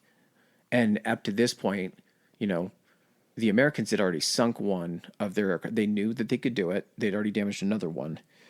And by glass jaw, this is kind of what led into their strength or weaknesses on the defensive. So they had too few combat air patrol aircraft, too few fighters patrolling around the area. The screening ships that were way outspaced apart, they didn't have a screen setup. There were too many holes in the net. The ships didn't have adequate anti-aircraft guns to set a proper screen. The carriers themselves, although they were super advanced, their fire control systems were really bad. Dog shit. Horrible. And which leads into what you were talking about, the glass jaw, because they're great offensive machines, but as soon as they take fire, they're not prepared. Boil it down to what those things actually are: a battleship or a carrier. A carrier is basically a mobile airfield. And what do you have in an airfield? If you have to cram it all in one area, you have to have fuel for the ship, fuel for the aircrafts, which aircraft fuel is also higher octane than regular fuel. And you have everything that these ships have to carry to bomb with. So all of their armaments. So basically these carriers themselves, they're not heavily armored, and they're basically floating gas in magazine storages. Another thing that I was kind of surprised by too, is they had different munitions for different targets. Like they had different bombs if they were going after land, as opposed to different bombs if they were going after ships, which I guess sort of makes sense because it's a different material. But you'd think if you had a bomb that could blow up a ship, it could probably do some decent damage to land too. But they would have to take time in between on these raids, whether they were going after ships or whether they're going after land. I'm wondering too if the land-based, because I think what happens is when you had the land-based bombs too, so the point of the ship bombs is they were armor piercing for use against battleships, so they would have to go down below decks, Break through the steel. break through and get down low to detonate. So they were armor piercing. The ones that hit land were probably cheaper, just like regular burst bombs. They would hit the ground, as soon as they hit the ground, they were blowing up. Just destruction on the surface. Yeah, and that's going to come into play too, man. Having to switch between all that stuff. Trying to lay that in there, trying to tease the stupidity coming.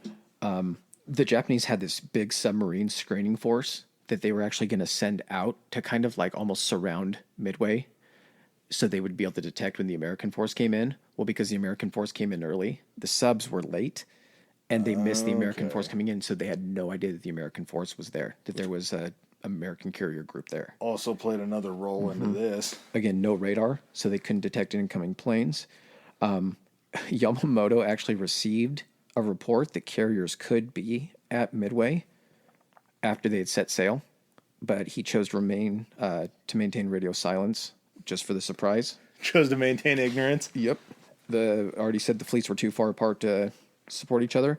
And then they also had this doctrine that it was kind of how Pearl Harbor happened. Part of the carrier doctrine for Japan was that they didn't launch strikes piecemeal.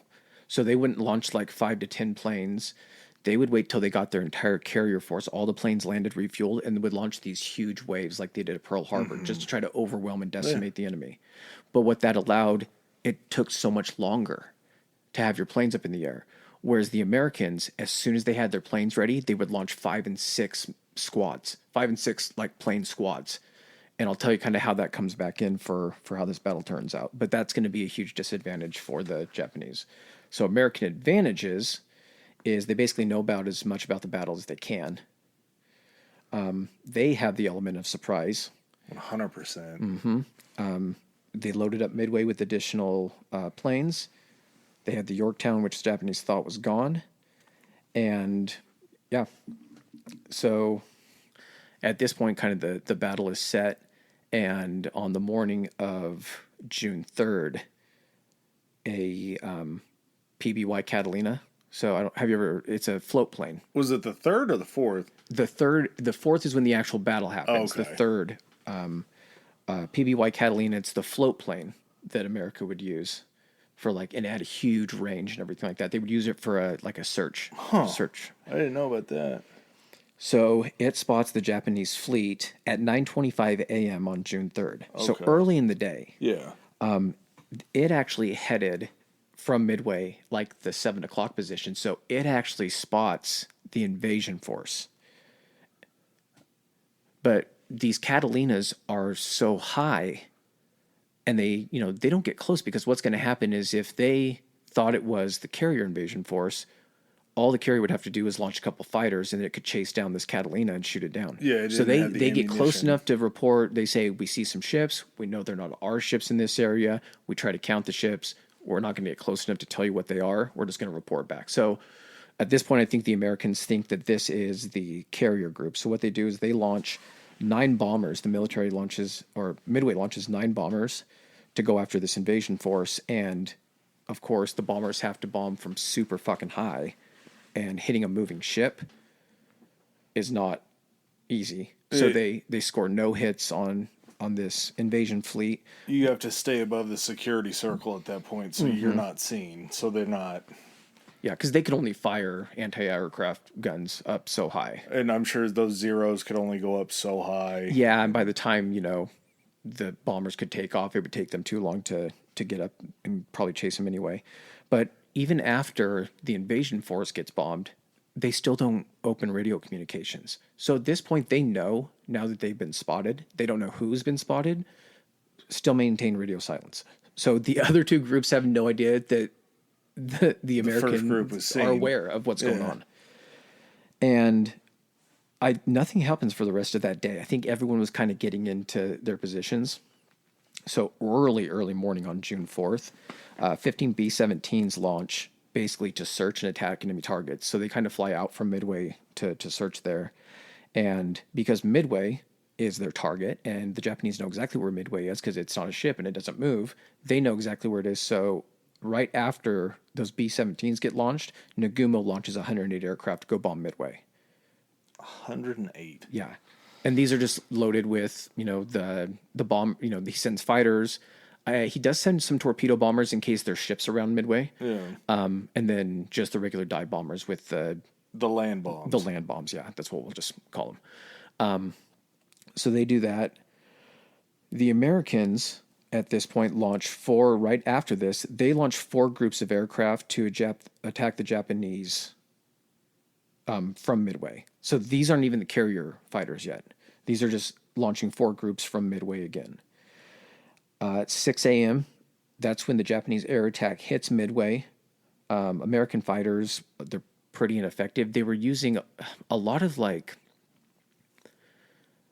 the American planes didn't get up on par in dogfighting with the Japanese until pretty late in the war. It was just our ability to make so many things and replace our losses is really what our key to victory was. And so the American planes go up. They're kind of outdated. They're from early on in the war, if not pre-war a little bit. Yeah. And they just kind of get decimated by the fighters.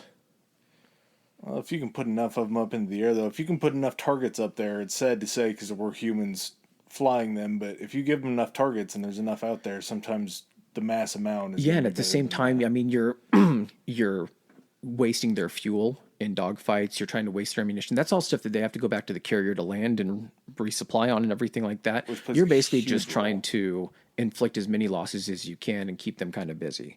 So that whole attack on Midway, they end up bombing mostly all of the infrastructure, like the power plant, the hangars, pretty much anything of value aside from the runway the Midway has, they bomb. And it's a 27-minute attack. So on the way back, a Japanese pilot breaks radio silence and tells Nagumo, we're going to need another wave of attack on Midway to neutralize it before the invasion force can move in. Mm-hmm. So he kind of has a dilemma at this point. He didn't expect it to take 2 attacks to neutralize it. And he feels like he has to kind of start getting ready for the American response fleet. But like,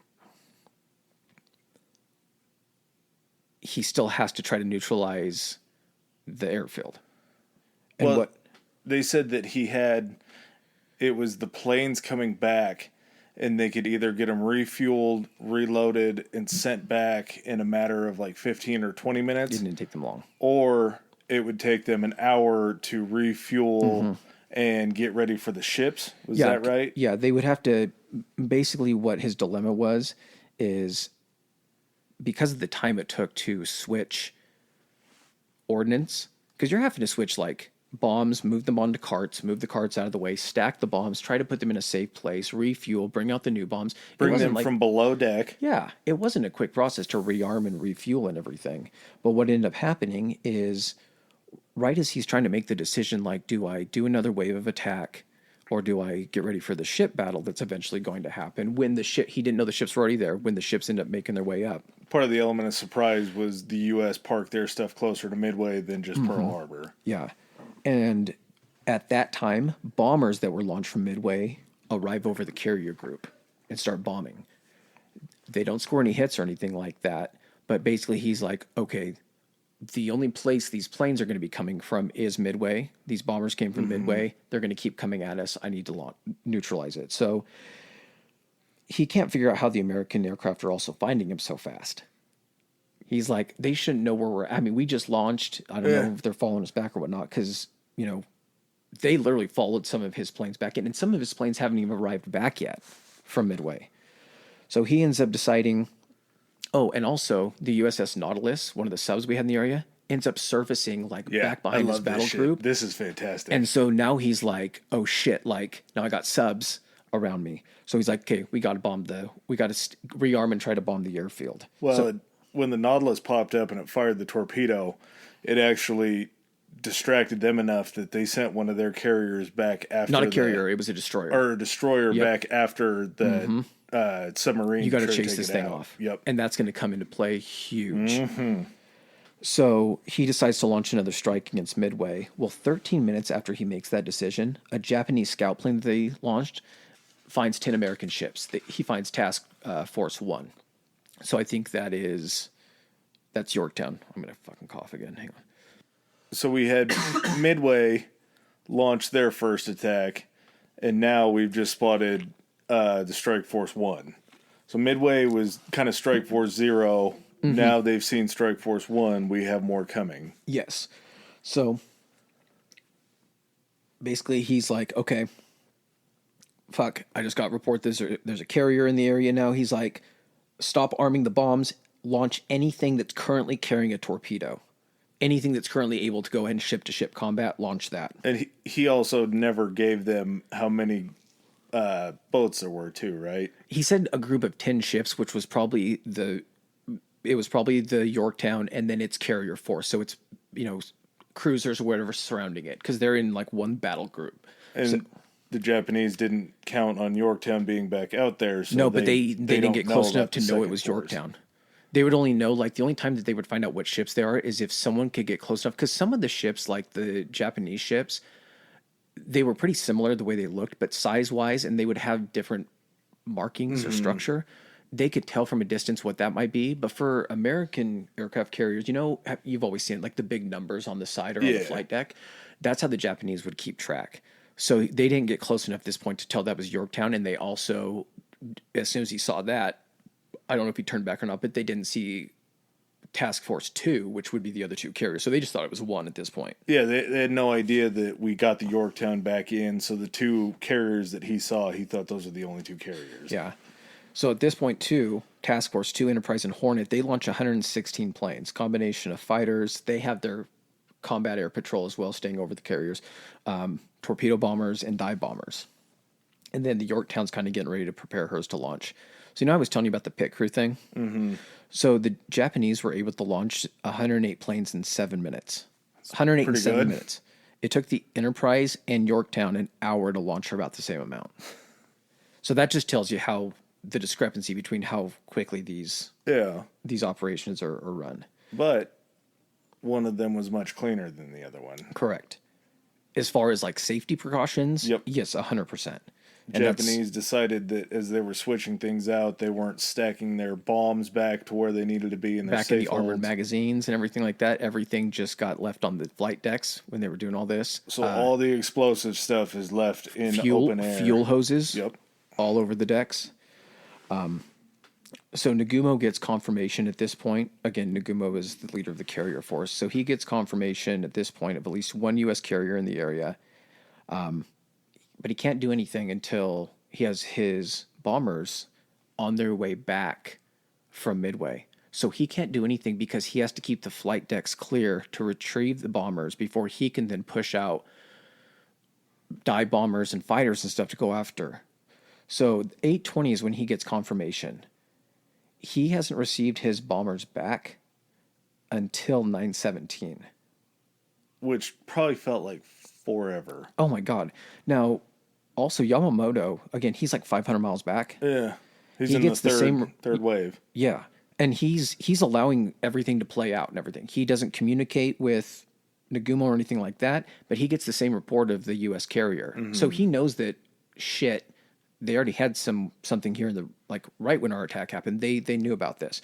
But he's like, our doctrine states to do this and this and this. I think they trusted that so much that, I kind of wonder if their military style or their naval style was set up that they were like, this is rigid and practiced so much that the likelihood of failure is so small that we're not going to make any consideration to change or tweak ideas. There's no plan B. There's no plan B because plan A is so effective. But what happens is if your plan is then overlaid with the enemy plan that you didn't know about, I think that's where it crumbled. Yeah, well, if you only have plan A and somehow you accidentally told them what plan A was, you're just going to have to keep leaning into plan A. And hope that your plan A is stronger than their plan A, which in this situation, comes to be it wasn't.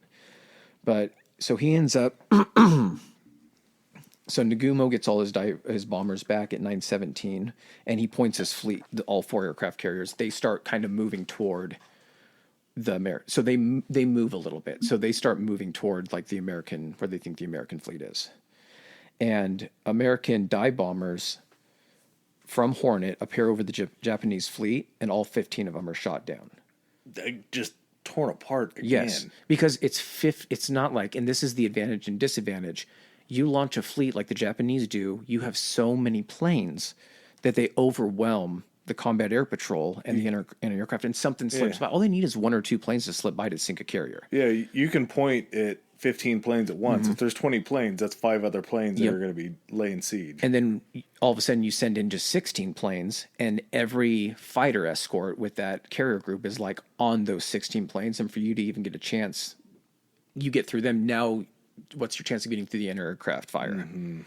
So all of those guys get shot down, and I'm losing my place here. There we go. All 15 of those guys are shot down. 2 more American groups, I can't remember the amount of the planes, they find the fleet, and only 6 planes return. So I think if it was 2 groups and you figure maybe like 10 or 15 apiece, still only 6 guys make it back from there. No hits. 10:20, the Japanese fleet, so 2 hours after he gets confirmation about the carrier, the Japanese fleet's refueled, rearmed with ship-to-ship stuff. At and this they're ready point, to too, launch. Japanese Plan A still stronger than America's new plan.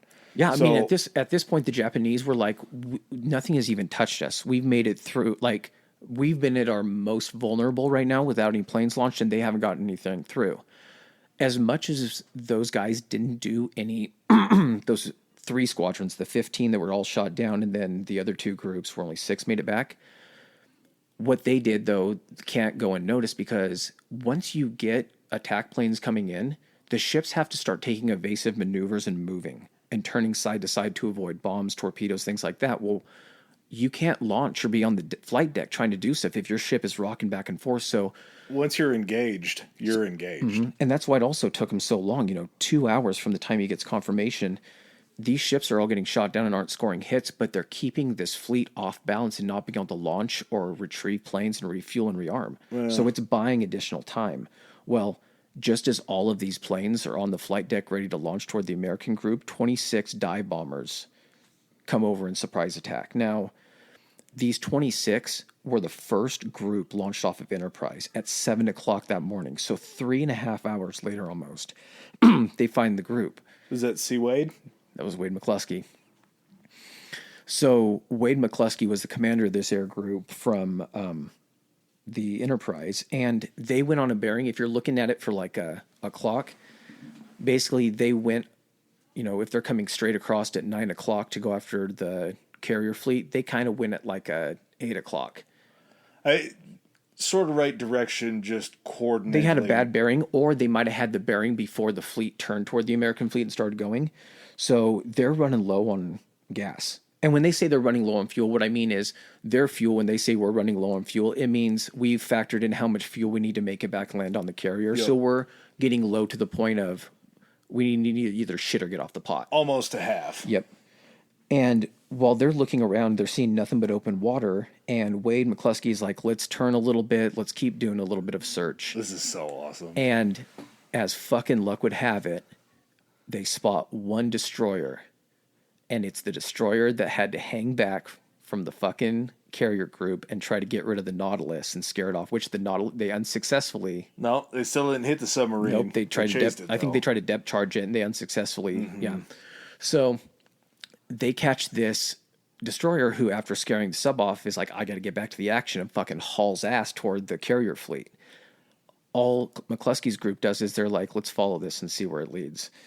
They follow this guy right into the Japanese carrier fleet, catch them completely off guard, and because they're coming from a different direction, they're almost coming from, like, at this point, south, almost kind of a little southwest. You're sneaking up on them. Coming from behind. Well, what happened is all these combat air patrol planes that got sent out to take on these groups, these 3 other groups that came in, they were all coming in kind of like from the east. So you had them going out to try to meet them.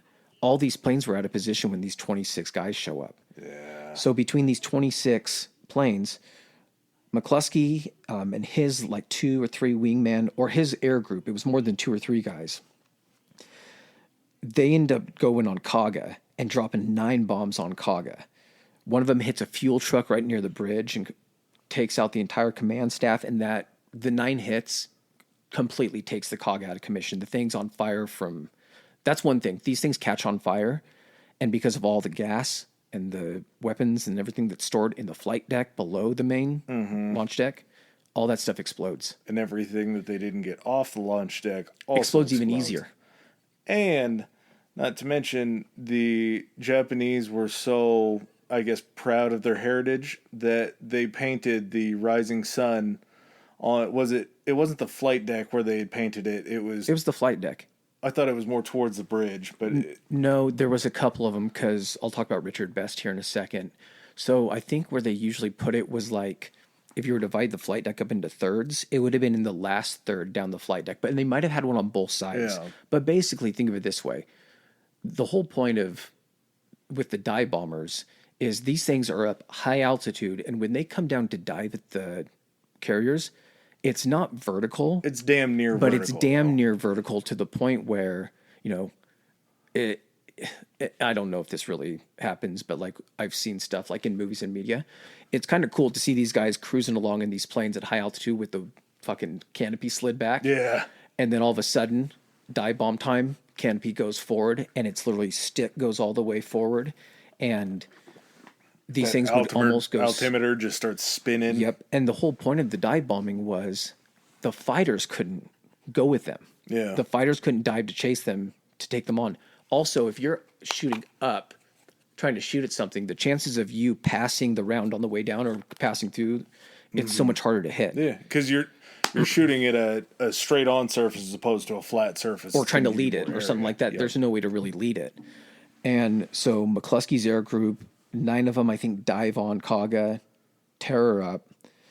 And then part of his other group, Dick Best and his 2 wingmen, they were all going to go at Kaga, the whole air group. There wasn't really there wasn't good communication. They see McCluskey's group go after it, peel off, and they end up going after Akagi. And out of Best and his 2 wingmen, Best hits it. And one hit, if you can get the right hit, will do all you need. Tons of damage. So he ends up hitting it, and he drops his bomb through. He catches either the seam of the elevator or a weak part of the elevator, drops the bomb through the elevator into the hangar, where it's just completely surrounded with armed and refueled aircraft waiting to launch. And it just creates an explosion, tears the ship apart. The thing is, too, is like with all of their fuel hoses, the gas vapor just builds up. It may not be on fire at that point, but all it takes is a sparker to travel, and their fire suppression systems just couldn't handle it. They got overwhelmed. They ended up, it was like a bucket brigade at the end, where guys were getting burned because they were trying to put it out that way. Yeah, just the whole idea of them painting the rising sun so close, it was just almost like they were giving you a target to hit when you're coming in from the top.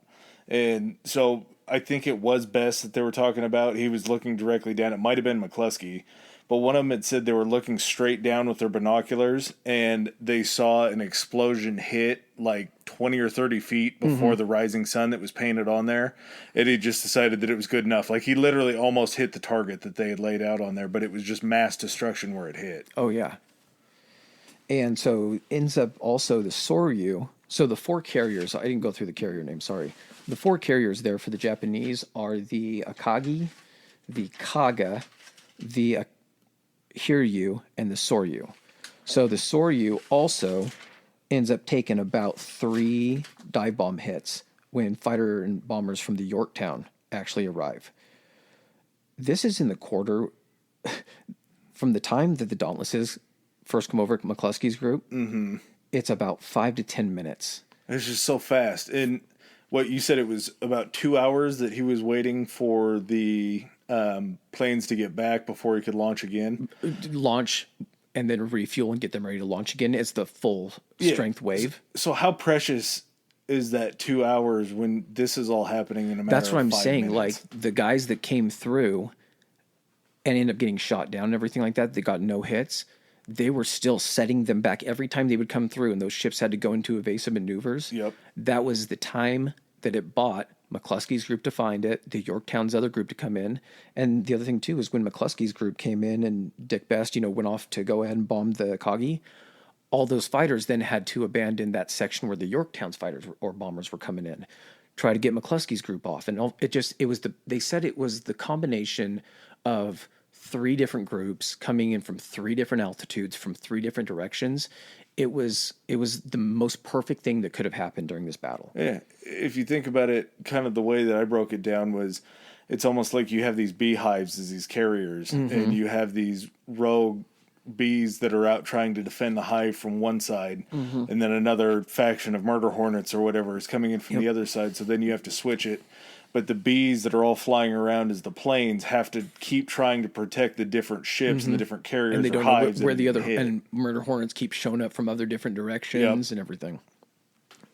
So at this point, 3 of the 4 Japanese carriers are completely on fire and inoperable. That's so awesome. The only one that's still left is the Hiryu. And because the Akagi was Nagumo's flagship and it was out of commission, another one of the ships in his carrier group comes up. He transfers his command flag over to it, and he radios Yamamoto about the situation. So he has to call Yamamoto and be like, hey, no, I haven't talked to you in a bit. Just a heads up. 3 of our carriers are down. Status report. Yeah, exactly. So at this point, I want to say Yamamoto turns toward Nagumo's fleet and tries to haul ass toward Nagumo's fleet. Because at this point, he knows that there's a carrier group. And I think really his only saving grace at this point is he's like, I have to try to get there. I don't know if he expects to get there before the Hiryu gets hit. But his position is, I can't let this be a total bust. I need to try to at least take out the carrier that's taking out mine. If we can save the Hiryu, at least we save one. Yeah, that, or I think on the other side of it, he's like, even if they take that out, if I can go take out the one, or now maybe they're aware that there's multiple because of all the planes. Mm-hmm. Maybe they're aware that there's multiple carriers. He's like, I got to at least take out some of this. Because the whole point of, I think in his mind, he knew because he had also, I think Yamamoto had also studied in America for a brief period. He knew the industrial capacity of the United States, and his whole point of trying to go ahead and take out the American carrier group was he knew that it wasn't going to be the end all be all for American carriers. He knew that other ones, we were going to get more carriers in the area.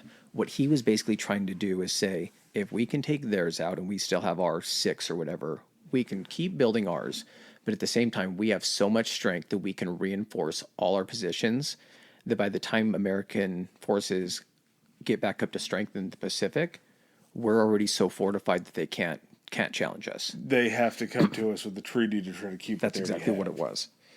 And so the Hiryu is the only carrier left and launches like 18 dive bombers, 6 fighters, and they're met by American fighters coming on the way out. They end up taking out 10, which seems pretty good. Yeah. Yeah, out of the 24 that are there, they take out 10. So 14, though, get through. They get through the Yorktown's screening force, and they end up hitting, I think, Yorktown once or twice. Dive bombers do. They were pretty big hits, though, weren't they? It was damaged, but they said it was still functional. Like the Yorktown, it was, I'm trying to remember. I don't know if there was something about the Yorktown for legend is just like, it just wouldn't die. Yeah. Because what ended up happening is the Yorktown gets damaged. The exact same thing happens just a little while later where planes from the Hiryu come through. They're met with an American screening force. They take out a few, and they come in and hit the Yorktown again. But what happened is the reason they hit the Yorktown again is they weren't fire crews. They were the Seabees, the engineering corps that would help repair stuff and everything like that. They were so fucking good. They got the Yorktown, all the fires out, and got it back up to like speed, no list or anything like that, and made it look like it was a fully operational carrier again. So when the Japanese came over and didn't see it on fire or anything like that, they're like, fuck, it's another carrier. We got to hit it. Well, not to interrupt, but I think this was the one that they were talking about where they had such good technology that when they weren't filling planes, they could actually cut off the flow of fuel to the different parts of the ship where they would do the refueling. So if they like the fire control systems for like the Americans, yes. So if they were to bomb an area where they would be, they like could a pump like station, gas into other tanks, like fuel even to counterbalance the ship and everything. The American like the control systems for like fire support and fire, they were really good for the Americans. They just weren't as big as the Japanese ones. So if you could cut off the source of fuel for fires and things like that, obviously you could. And not even that. That was the whole thing. That was standard procedure. Is like once you were done refueling, all of that stuff went back away. That's just what the Japanese at this point, they were in such a rush to launch. They had to, that stuff all fell kind of by the wayside of the rush. They were trying to launch before they got everything cleared, and that just leaves tinder to any fire that's going to be set. Exactly. Yeah. So the Yorktown ends up taking 2 torpedo hits, and at that point the ship starts listing. And I was trying to put close my eyes and kind of imagine this. They said it started listing so much that the flight deck was almost touching the water. And all I'm thinking of is like, you're out in the middle of the ocean. You're a dude, like, it takes a special breed of person, I think, to be a sailor or to be in the Navy. Just to be like, I have this weird thing about open water. I don't like it. No. It scares me.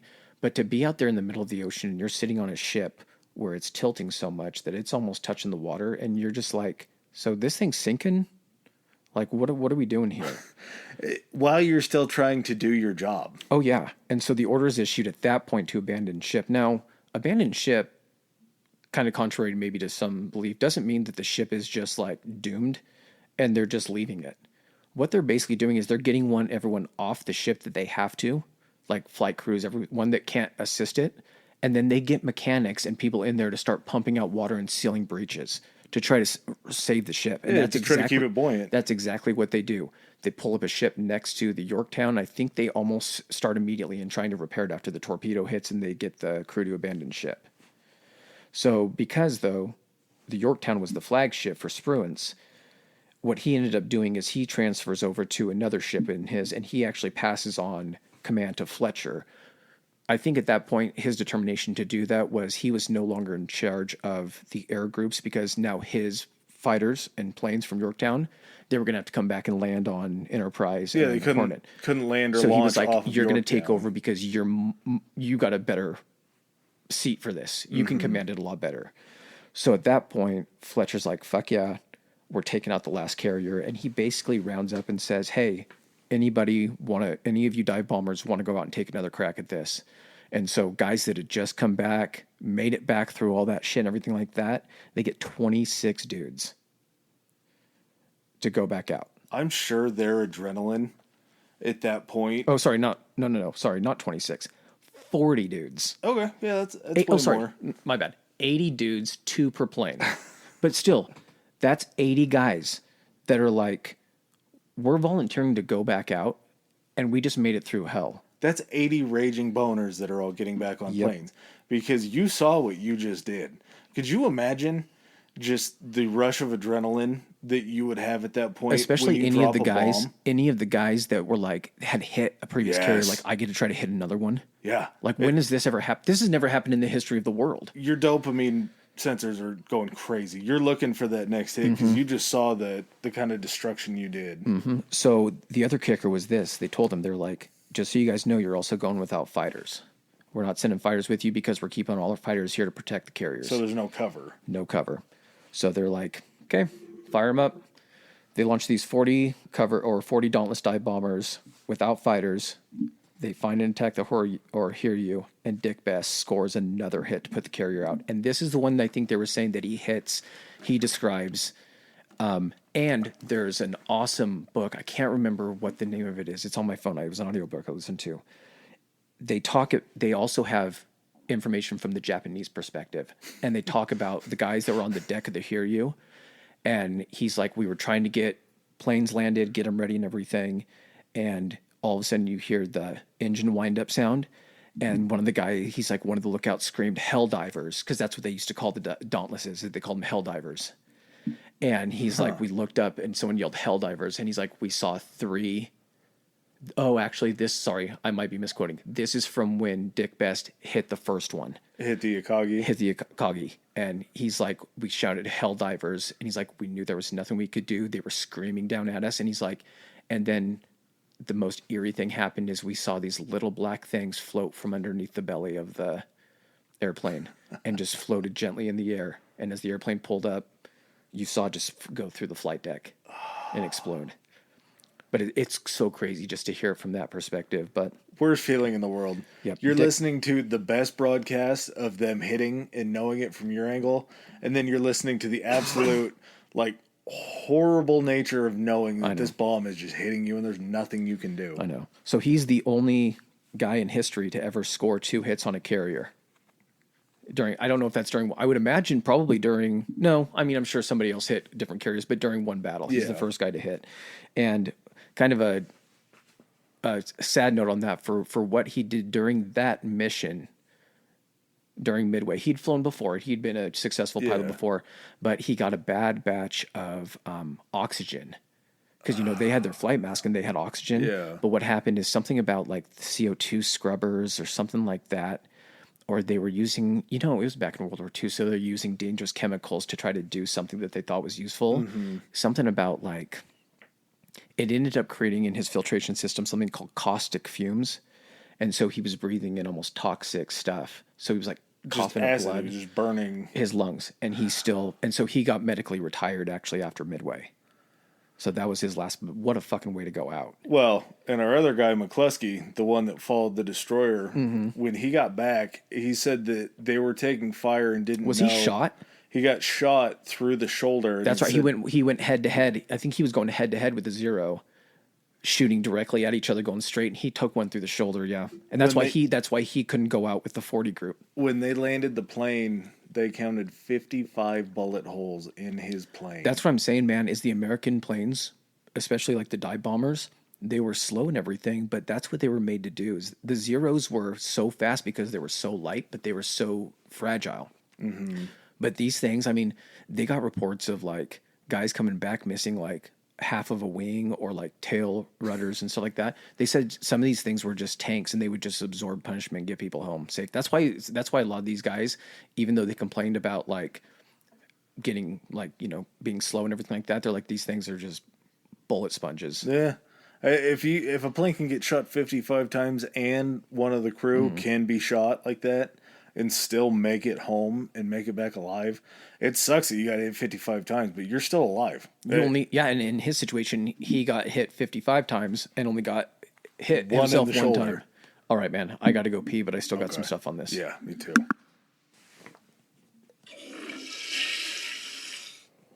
All right, back at it.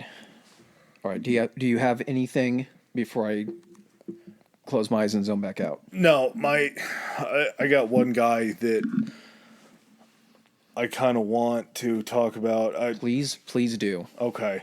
So we were talking about how great Best was and just the fact that he had those 2 hits and just how awesome it was. Before you go into that, what do you think? I think we lose, especially people that have never, you know, served or been in combat or anything like that, but like, I'm trying to think how best to say this, but really, it probably also helps when you've been smoking to think about this, but you're in like a completely mechanical device that you're flying, a plane, you know, like those planes at those times. You're flying out just over complete open ocean and all you're flying by is sight. That's how you have to find the enemy, first of all, is by sight. At that point, then, your job is to get high as fuck, get over an aircraft carrier, and then point your nose down and speed toward this thing as fast as your plane will go without breaking up. And then you have to get, like, here's the thing. These are not, like, guided torpedoes or guided, you know, bombs or anything like that. They are. They're human guided, though. That's what I mean. It is literally just something that you drop, and all it has on it is fins to stabilize it and make sure that the boom part gets pointed down. You have to get so close to these carriers, and these things are not just sitting still in the water, hoping for you, you know, waiting for you to go ahead and drop on top of it. These things are going side to side, taking evasive action as you speed toward this at hundreds of miles an hour, and you have to wait for the right second, pull a lever, pull the thing up to hit it, and then crank the shit out of the stick to try to level off. And then guess what? Your job's not done, because guess where you're at? You're in the middle of this convoy where there's still fighters around. There's still ships shooting at you, and you have to try to, even after that point, get out of there. Well, one thing that I found just really interesting was, I think it was McCluskey that was talking about it. It may have been somebody else, but they said during peacetime training, they would be able to drop on these dives, and I think they said that their drop point was 1,500 feet going straight down. They would drop 1,500 feet above where they were. But in wartime, they were going down to 1,000 feet. Now, granted, going that fast, 500 feet doesn't seem like a whole lot. It's nothing. But when it's a third of the distance that you're supposed to be dropping at, you have 500 less feet to be able to then pull the yoke and pull it all the way back to Here's pull the out of thing, that too. dive. If they're dropping at 1,000, that requires you to be positioned in that situation at 1,000 feet. Yeah, You're not already no- pulling up and then launching at the same No. time. And then think of how tall, also, you're subtracting the amount if you're flying from the back of the carrier. Their preferred method, what I would assume, would go from the back of the carrier to the front, because then they have more of a width to hit. You got more room to play with. Yeah, exactly. So take into account the height of the carrier, too, if you're trying to pull up over the carrier or something like that. It's just the G's, too, that they're This helped me explain G's. Now I understand what it means when somebody says G's. G's is just the another, or it's 1 G is like the double amount of body weight that you have at that time. So if you're pulling 3 G's, you have to be able to pull back on that yoke hard enough and to be able, hope to God that all of the mechanical shit in there is going to take the stress of the wind and the force trying to pull your fucking plane up. And if you got shot 50 times before that, you have to count on each one of those bullet holes not hitting something crucial. A cable or something like that. Yep. Or your fuel tank and hoping you have enough fuel to get home and you're not ditching in the water. It's just such a wild... We talked about like the kamikaze pilots. This was basically kamikaze minus the not living to see the end of it. This was kamikaze up until 1,000 feet, and then you had to pull back as hard as you could. Dude, I had the exact same thought when I was trying to figure this out. I was like, that's the only difference. These dive bombers were the kamikazes just went 1,000 feet too much. Yeah. That was their goal. These guys were basically doing the exact same thing at kamikaze. They were just pulling up and living to tell about it. So praying to whatever you believed in. So who was the guy you were talking about? So this guy, out of all the seats, they did the Midway movie and all that, and you could sit in the theater, I'm sure, in IMAX and watch it, and it was probably the best seat in the house. This man had the best seat in maybe all of history. So this guy named George H. Gay Jr. was a pilot in the first attack, one of the failures. He was shot down, and he abandoned plane and landed in the Pacific and sat there and floated in the middle of the battlefield and watched overhead as all these planes came in to attack the Japanese fleet. He sat in the water and survived watching all these bombings happen and all the Japanese carriers getting hit, and then lived to tell about it. What do you... Fuck, I'm trying to, I want to throw myself into that mindset so bad and even try to feel what that's like. You have to be fucking terrified. Oh, yeah. You're just sitting in the middle of, not only the middle of the fucking ocean, treading water. I think they probably had a life jacket, maybe. But, but you're floating there in the middle of the enemy fleet. But, when you see your guys, you have to feel terrified because you just got shot down and you're probably like, this is hopeless. But then all of a sudden, within the course of a few minutes, everything around you is just exploding, and it's the good stuff that's exploding. Yep. What are you scared? But all of a sudden you just have you're the happiest you've ever been. I would assume you probably realize at some point that you're out of the anti-aircraft fire because you are below you're at the water line. You're not a threat. But everybody else that's firing from above coming down, you're still just a sitting duck sitting there because you have all the dogfights that are going on in the air. So you could catch an air bullet at any time. At the same time, you get to see exactly like the Japanese guy was talking about on the plane, seeing what'd you call them, the death? Hell divers. Hell divers. You're seeing it happen, but you're seeing it happen from a vantage point to where you're seeing it happen over the ships and not over you. Those are all your boys that are dropping. I know. Those just bombs. imagine you're sitting there and you're facing one carrier. And again, they're pretty. These carriers are pretty spaced out. Yeah. But I think at this point too, you could probably catch sight on the horizon. You have a full field of vision. Yeah. So imagine you're focused on something going on and you see flames and explosions happen. And you're just cheering, and then all of a sudden you hear a sound behind you. You turn around, and there's another explosion going on. And then you turn around in another direction, and there's a third one, and you're just like, thank God somebody hit him. Yeah. You're just so excited seeing all this happen around you while still knowing that there's a minute chance, but there's still a good chance that you're going to catch an errant bullet or something that's going to end your day. Well, what ends up happening, and he ends up living? He lived through it. I'm pretty sure he lived through it. I'm 70% he lived. I would love to. Does he have a book? Even if he just wrote a little short story about just what that was like sitting in the water. I mean, it doesn't have his death, so maybe. Oh yeah, no, he died. Yeah, he died in 1994, so he lived through it. So he had to have a book. All right, while you're looking at tons of awards. He got the Purple Heart, presidential citations. God, that story alone. Yeah, dude, you could sell 1 million books. All right, so what ends up happening as a result? So the guys that end up successfully bombing the Hiryu, they come back. I think at this point it's actually getting kind of dark. And so what ends up happening is Fletcher orders his carriers, because he knows that his planes are also going to be coming in low on fuel. He orders his carriers forward to be able to retrieve them easier. I think he even turns on his searchlights, which is a huge no-no, because at night you're just gives basically you just away. advertising where you are. Yep. Yeah, and you can't see enemies come. Well, I mean, radar will pick them up, but you can't see them. But also the big thing too is that how Yamamoto had started bringing his battleships up. The Japanese were famous for night fighting. They were the experts at ship to ship nighttime fighting. And so Fletcher's like, he knows they just put 4 aircraft carriers out of commission. I think the quote was, "We won a great victory today. I'm not going to do anything to ruin it."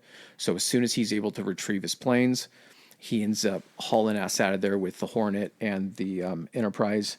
The Yorktown, at that point, they had kept her and reduced her list, and they were getting ready to tow her. Another destroyer pulled up next to her to plug in and supply her power, and they were getting ready, I think, to pull her. A Japanese submarine got through the picket line while all this was going on and launched a torpedo, and I want to say the torpedo hit the destroyer because it broke the destroyer in half, so it would have had to hit that side, and then damaged the Yorktown enough that it had to be scuttled and left, and it sunk the. So that It served its purpose, and I'm sure hopefully they got as many people off of it by then as possible.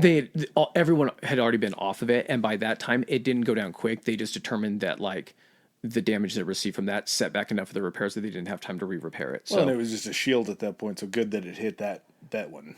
the fact that it hit that and that sub didn't try to get try to find the Hornet or the Enterprise. I mean, that pretty much was the shield for the entire fleet. Use that. But so kind of the end result of what ends up happening is the Americans pull out of the system. The system, it's not Star Wars. They end up pulling out of the area. I've been watching a lot of Star Wars, I'm sorry. They end up pulling out of the area. And so Yamamoto comes into where I think the carriers were, or maybe he gets close. Enough ships from the carrier groups for the Japanese were all picking up survivors and everything like that. Did your boy get picked up and held captive by the Japanese, or did the Americans find him? Because I know they probably did a lot of scouting flights after that from Midway once the Japanese had left the area to search for downed pilots. Let me see. Look that up. I'm going to go into a little bit more, just the end result. Okay. End result happens. 4 Japanese carriers sunk, 2,900 Japanese casualties, and 294 planes were lost. Compared to the Americans, 1 carrier, the Yorktown, 703 casualties, and 103 planes lost. Did you find it? Yeah. What? So this ties in so great to what you talked about. So it says, as he was exiting his aircraft and floating in the ocean, he hid underneath his seat cushion for hours to avoid Japanese strafing attacks and witnessed subsequent dive bombing and attacks, just like we talked about, and the sinking of 3 of the 4 Japanese aircraft. After dark, Gay felt it was safe to inflate his life raft. He was then rescued by a Navy Consolidated Catalina. BBY Catalina. Yeah, those things were badass. Somebody looked that up. It's cool. The plane, He spent over 30 hours in the water. Gay was later flown to the USS Vincennes. Bad pronunciation, I'm sure. Before being transferred home. Of the squadron's 30 pilots and radio men, Gay was the only survivor. Yeah. That's so cool. So some longer standing things. Again, from this battle, this is the turning point. Literally, for me, there might be, there might be other differing opinions, but for me, this is literally the turning point of the Pacific War. It was the midway point. It was exactly the tide turning. And what ended up happening is kind of as an end result of this, and what led to the decline also, because the Japanese never had carrier strength like this again. And part of the reason for that is they got to a point also where they used their carriers almost as decoys or bait just to try to draw enemy forces out to sink them. They didn't really have any strength to them or anything like that. And the reason for that is the Japanese lost a ton, not just of pilots, but the air crews and the mechanics that were all on these ships that died in explosions and everything like that. A lot of guys made it off these carriers, but I mean, when you see like the numbers of casualties, these are all guys that just got torched or incinerated during these explosions or got caught below decks. And not to mention all the pilots in the air that launched off of these carriers. The carriers weren't there to receive them again, so they had nowhere else to land. There were 2 light carriers in someone's fleet Oh, okay. And so I think they could probably retrieve some planes and everything like that. I think at the same time, if the Japanese, it was practiced, and I don't know, this had been terrifying doing it. I don't think it was actually practiced, but I think there was instruction on how to do it. Planes knew how to land in the water and ditch. And so I think they would get Okay. close to like a ship, and planes would just have a designated area to lay down in the water and then bail out. Come and and then get picked up. exactly. I think that happened. That happened quite a bit, but they still couldn't replace the losses of all those. I mean, four of those carriers had so many pilots and air crews that trying to then replace those, they didn't have the training capabilities to do that. No, and it was such a, like we talked about in the beginning, it was such a regimented training program that they went through. If you didn't have the means of planes to train new people or any sort of, Well, now you also don't have experienced pilots to teach incoming pilots their skills. Now you have experienced American pilots going up against inexperienced. It's a complete flip flop. It used to be during the very start, you would have experienced pilots going against inexperienced American pilots. And it flipped to the point where during kind of some of the later engagements, there's one that's the Battle of the Mariana Trench, and they called it, no, what was it called? Battle of the Philippine Sea, sorry. And it was near the Mariana Trench, I think is why they called it, but they called it the Great Mariana Turkey Shoot because the losses for the Japanese for pilots, it ended up coming out to like 5-1 on the American losses. Huh. The pilots were so inexperienced that the Americans said, one of the guys was like, it's just like a good old fashioned turkey shoot back home. They were just knocking these guys out of the air. huh.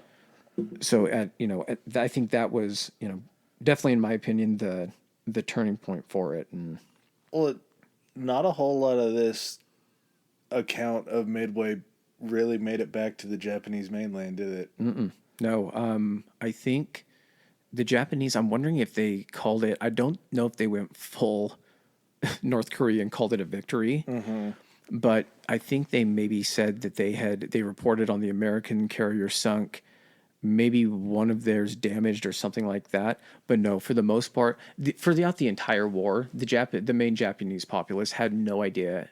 They knew it was going good, and I don't think they ever received any indication it was going poor, so they believed it was going well the entire time, regardless of if their families kept getting asked to recruit or people getting pulled out of it and conscripted into service. Jesus. But like, yeah, like I don't know, man. Like that's all like the facts and the story and just all the pieces that had to come together, the luck, and I don't know. This kind of just sounds completely counter to what I'm about to say, but I don't necessarily really believe in coincidence. I don't necessarily really believe in a higher power guiding things. I don't necessarily believe in fate or karma or anything like that. But I 100% agree that dumb luck is just a thing. Oh yeah. Like, there may not be so many forces at work. Ghosts, not real big on that. But there is something to life when you just see so many of these different things that happen just out of happenstance, just out of the guys that you were talking about. The in stars, intelligence the branch. stars align for you. Yeah, the intelligence branch putting out just a plain as day in English, no encodement or anything like that, saying, "Hey, we're running low on potable water here in the Midway." And the Japanese jumping on it and not thinking this could be some sort of a trap. Like, they've been sending coded messages left and right, but somehow this one comes through clear as day. Like, the luck that it takes for that to happen. Because if they didn't know, I mean, I'm sure they probably would have sent probably more cover for Midway, even if they weren't sure that AF was Midway. But just the sheer luck of the confirmation that they got is the reason why they were ready for this whole entire thing. Well, and the Japanese even tried to kind of back themselves up on this, and it's something that I missed talking about in the beginning, but they had this whole plan set up at the very beginning of this that they launched an attack, actually a smaller force on the Aleutian Islands up in Alaska, that Alaskan island chain. And what their plan is they were going to launch that. They launched that, and it was a completely diversionary force. So it was supposed to draw some of the American forces up there. And then what would happen is when it drew them up there, they could engage and do whatever and try to weaken the American forces. And then that would even weaken them more so for Midway. But because they knew that the Aleutian Island campaign from the Japanese was part of their diversion, they sent just a smaller force that was just able to kind of keep them busy. Well, not to sound culturally inappropriate, but what in the fuck are a bunch of Japanese people going to do in the Aleutian Islands? They thought that it would be strategically important because if they could be in that position, it would give them some type of range to either hit like mainland Alaska, like Juneau in that area, or they could even actually come down and maybe hit Seattle. There's just nothing there, though. There's a base. But it's so cold. I know. And if they don't get that foothold with one carrier... I know. It was but the whole thing is it? I don't know if they even really intended to stay there. Maybe it was just them thinking like we can attack here because maybe the Americans think that this is important and they'll send some people up. It was their diversionary. It was, but it was a god awful diversionary tactic, and who knows? It would have been good. Carrier, it might be good if you don't know about it, but when somebody knows about it, it kind of loses its effect. I just figure because I don't know how far away the Aleutian Islands are away from Hawaii or Pearl Harbor or anything like that, but it was just so far out into right field that it just didn't seem like it was going to do much. Like, oh, they're up in Alaska with one carrier. I know. What's going to happen? I know. But at that point, maybe they thought we were because that's another thing too. They thought that American morale was super low and we were like insanely desperate. Well, they misunderstood that. Everyone was just pissed off. Yeah, it and ready to do something. Low morale, it was just desperation too. That's what they thought it was. They thought we were going to be so desperate to try to take out one of their carriers or do something. We would overcommit forces to do things. Yeah. But again, this all goes back to the brains in the room and just understanding that, the whole thing is this was won by literally everybody. Everybody doing a little something outside the box. Rochefort and his team being able to have something in their brain that clicked and put those codes together to be able to decipher this. Rochefort being ballsy and sending out the signal to Midway and determining what it was. McCluskey being like, you know what, guys, let's hold on for a few more minutes. I know it's risky. We might run out of fuel, but what's that? Is that a fucking ship? Yeah, dude. Luck. You're seeing just the water. Not only being that, parted. but McCluskey had to be in that position at that time, and the Nautilus had to evade them for that amount of time to keep the ship in that area, and the Nautilus even had to be in that position to keep the ship. Like, everything just falling into place. Yes. And then being the first group in to cause the distraction to allow the other group to come in to go ahead and finish off the carry. Like, just all dumb fucking luck. And it's great that it turned out this way. Luckily, there's a lot of stories in America's history where it seems like luck was on our side. I'm sure there are. Somehow, through all the not great things that America has done, they created as much of their own luck in this situation as possible and still got just some blind luck in this scenario. Yeah. And we're able to win. If you set yourself up to be able to receive the luck that you get, you're going to be in just a far better situation. Yep. All right, man. You got anything else on it? No, I know that this one was yours, and I just kind of sat back and let you go. But it's such an exciting story and it's like I texted you earlier in the week. Like, this is the excitement in this whole thing is just tailor-made for the plot of a movie. I know it is. They don't have to add shit. I to know this. They made that movie a couple years ago, and it was one of those Roland Emmerich like disaster movies. I think he did like Day After Tomorrow, and he always does like the worldwide disaster ones. But like, I was thinking about this morning before I came over. I was like, this thing is so. I wish there was more. I know there is interest in this. They always joke that like once you reach a certain age, you got to have two interests. It's either World War II history or smoking meats. Have you heard that? No. That once you reach a certain age, those are your choices. But, because a lot of these, for the most part, most of these people are gone, I think the scope and importance of this kind of history definitely gets backseated to more, I don't know, just like entertaining. Yeah. Topics. But the whole thing is, if they made a movie about this, like it starts out as like a fucking underdog story. We got punched in the teeth in, Pearl Harbor. Then it becomes like a spy thriller about this guy who used to be in Japan, and then he came over and he's using his skills in the intelligence division, and they crack the code. And then it becomes, in the third act, this huge action piece with just the battle and, Dick Best flying in there the second time to finish it and all these heroes. And fuck, man, like, why don't you have, there's no focus on the movie of the guy in the water. I think they might show a guy in a water at one point. Yeah. But just like that guy, show from his point of view of those. You have a whole ships. movie just in and of itself right there. I know. It's just it needs to be remade. It needs to be remade right. Or man, this itself deserves a miniseries. Yeah. Leading up to it and everything.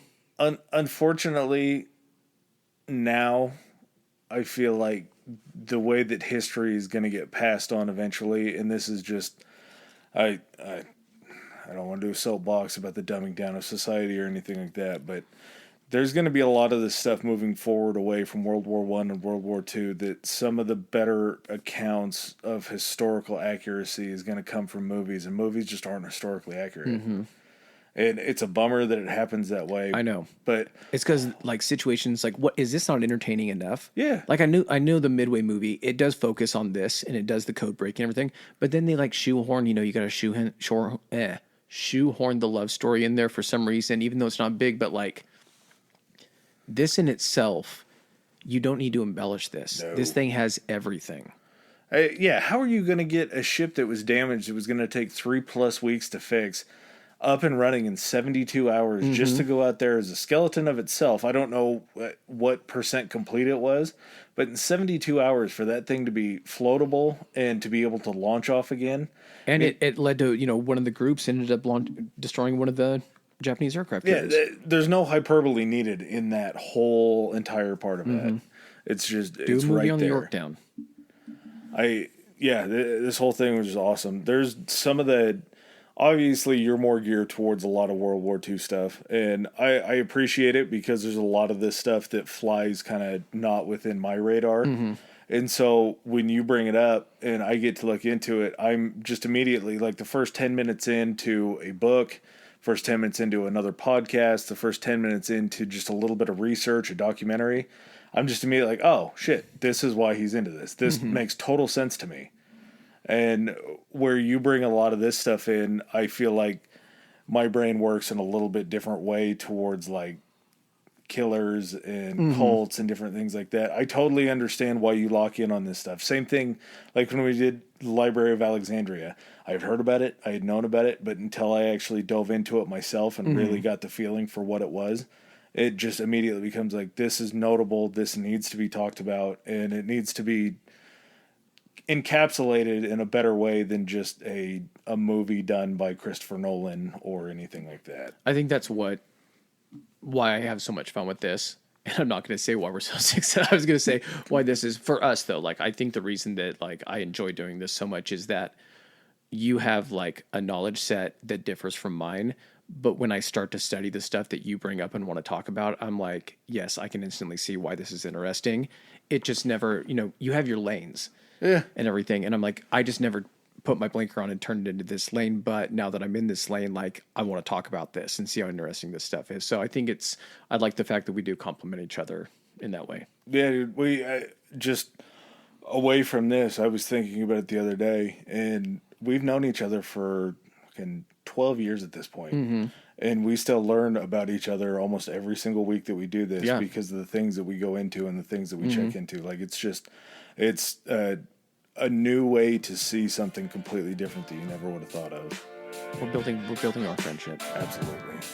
All right, guys. Hope you enjoyed the episode, and hit us up and join us next week. Peace.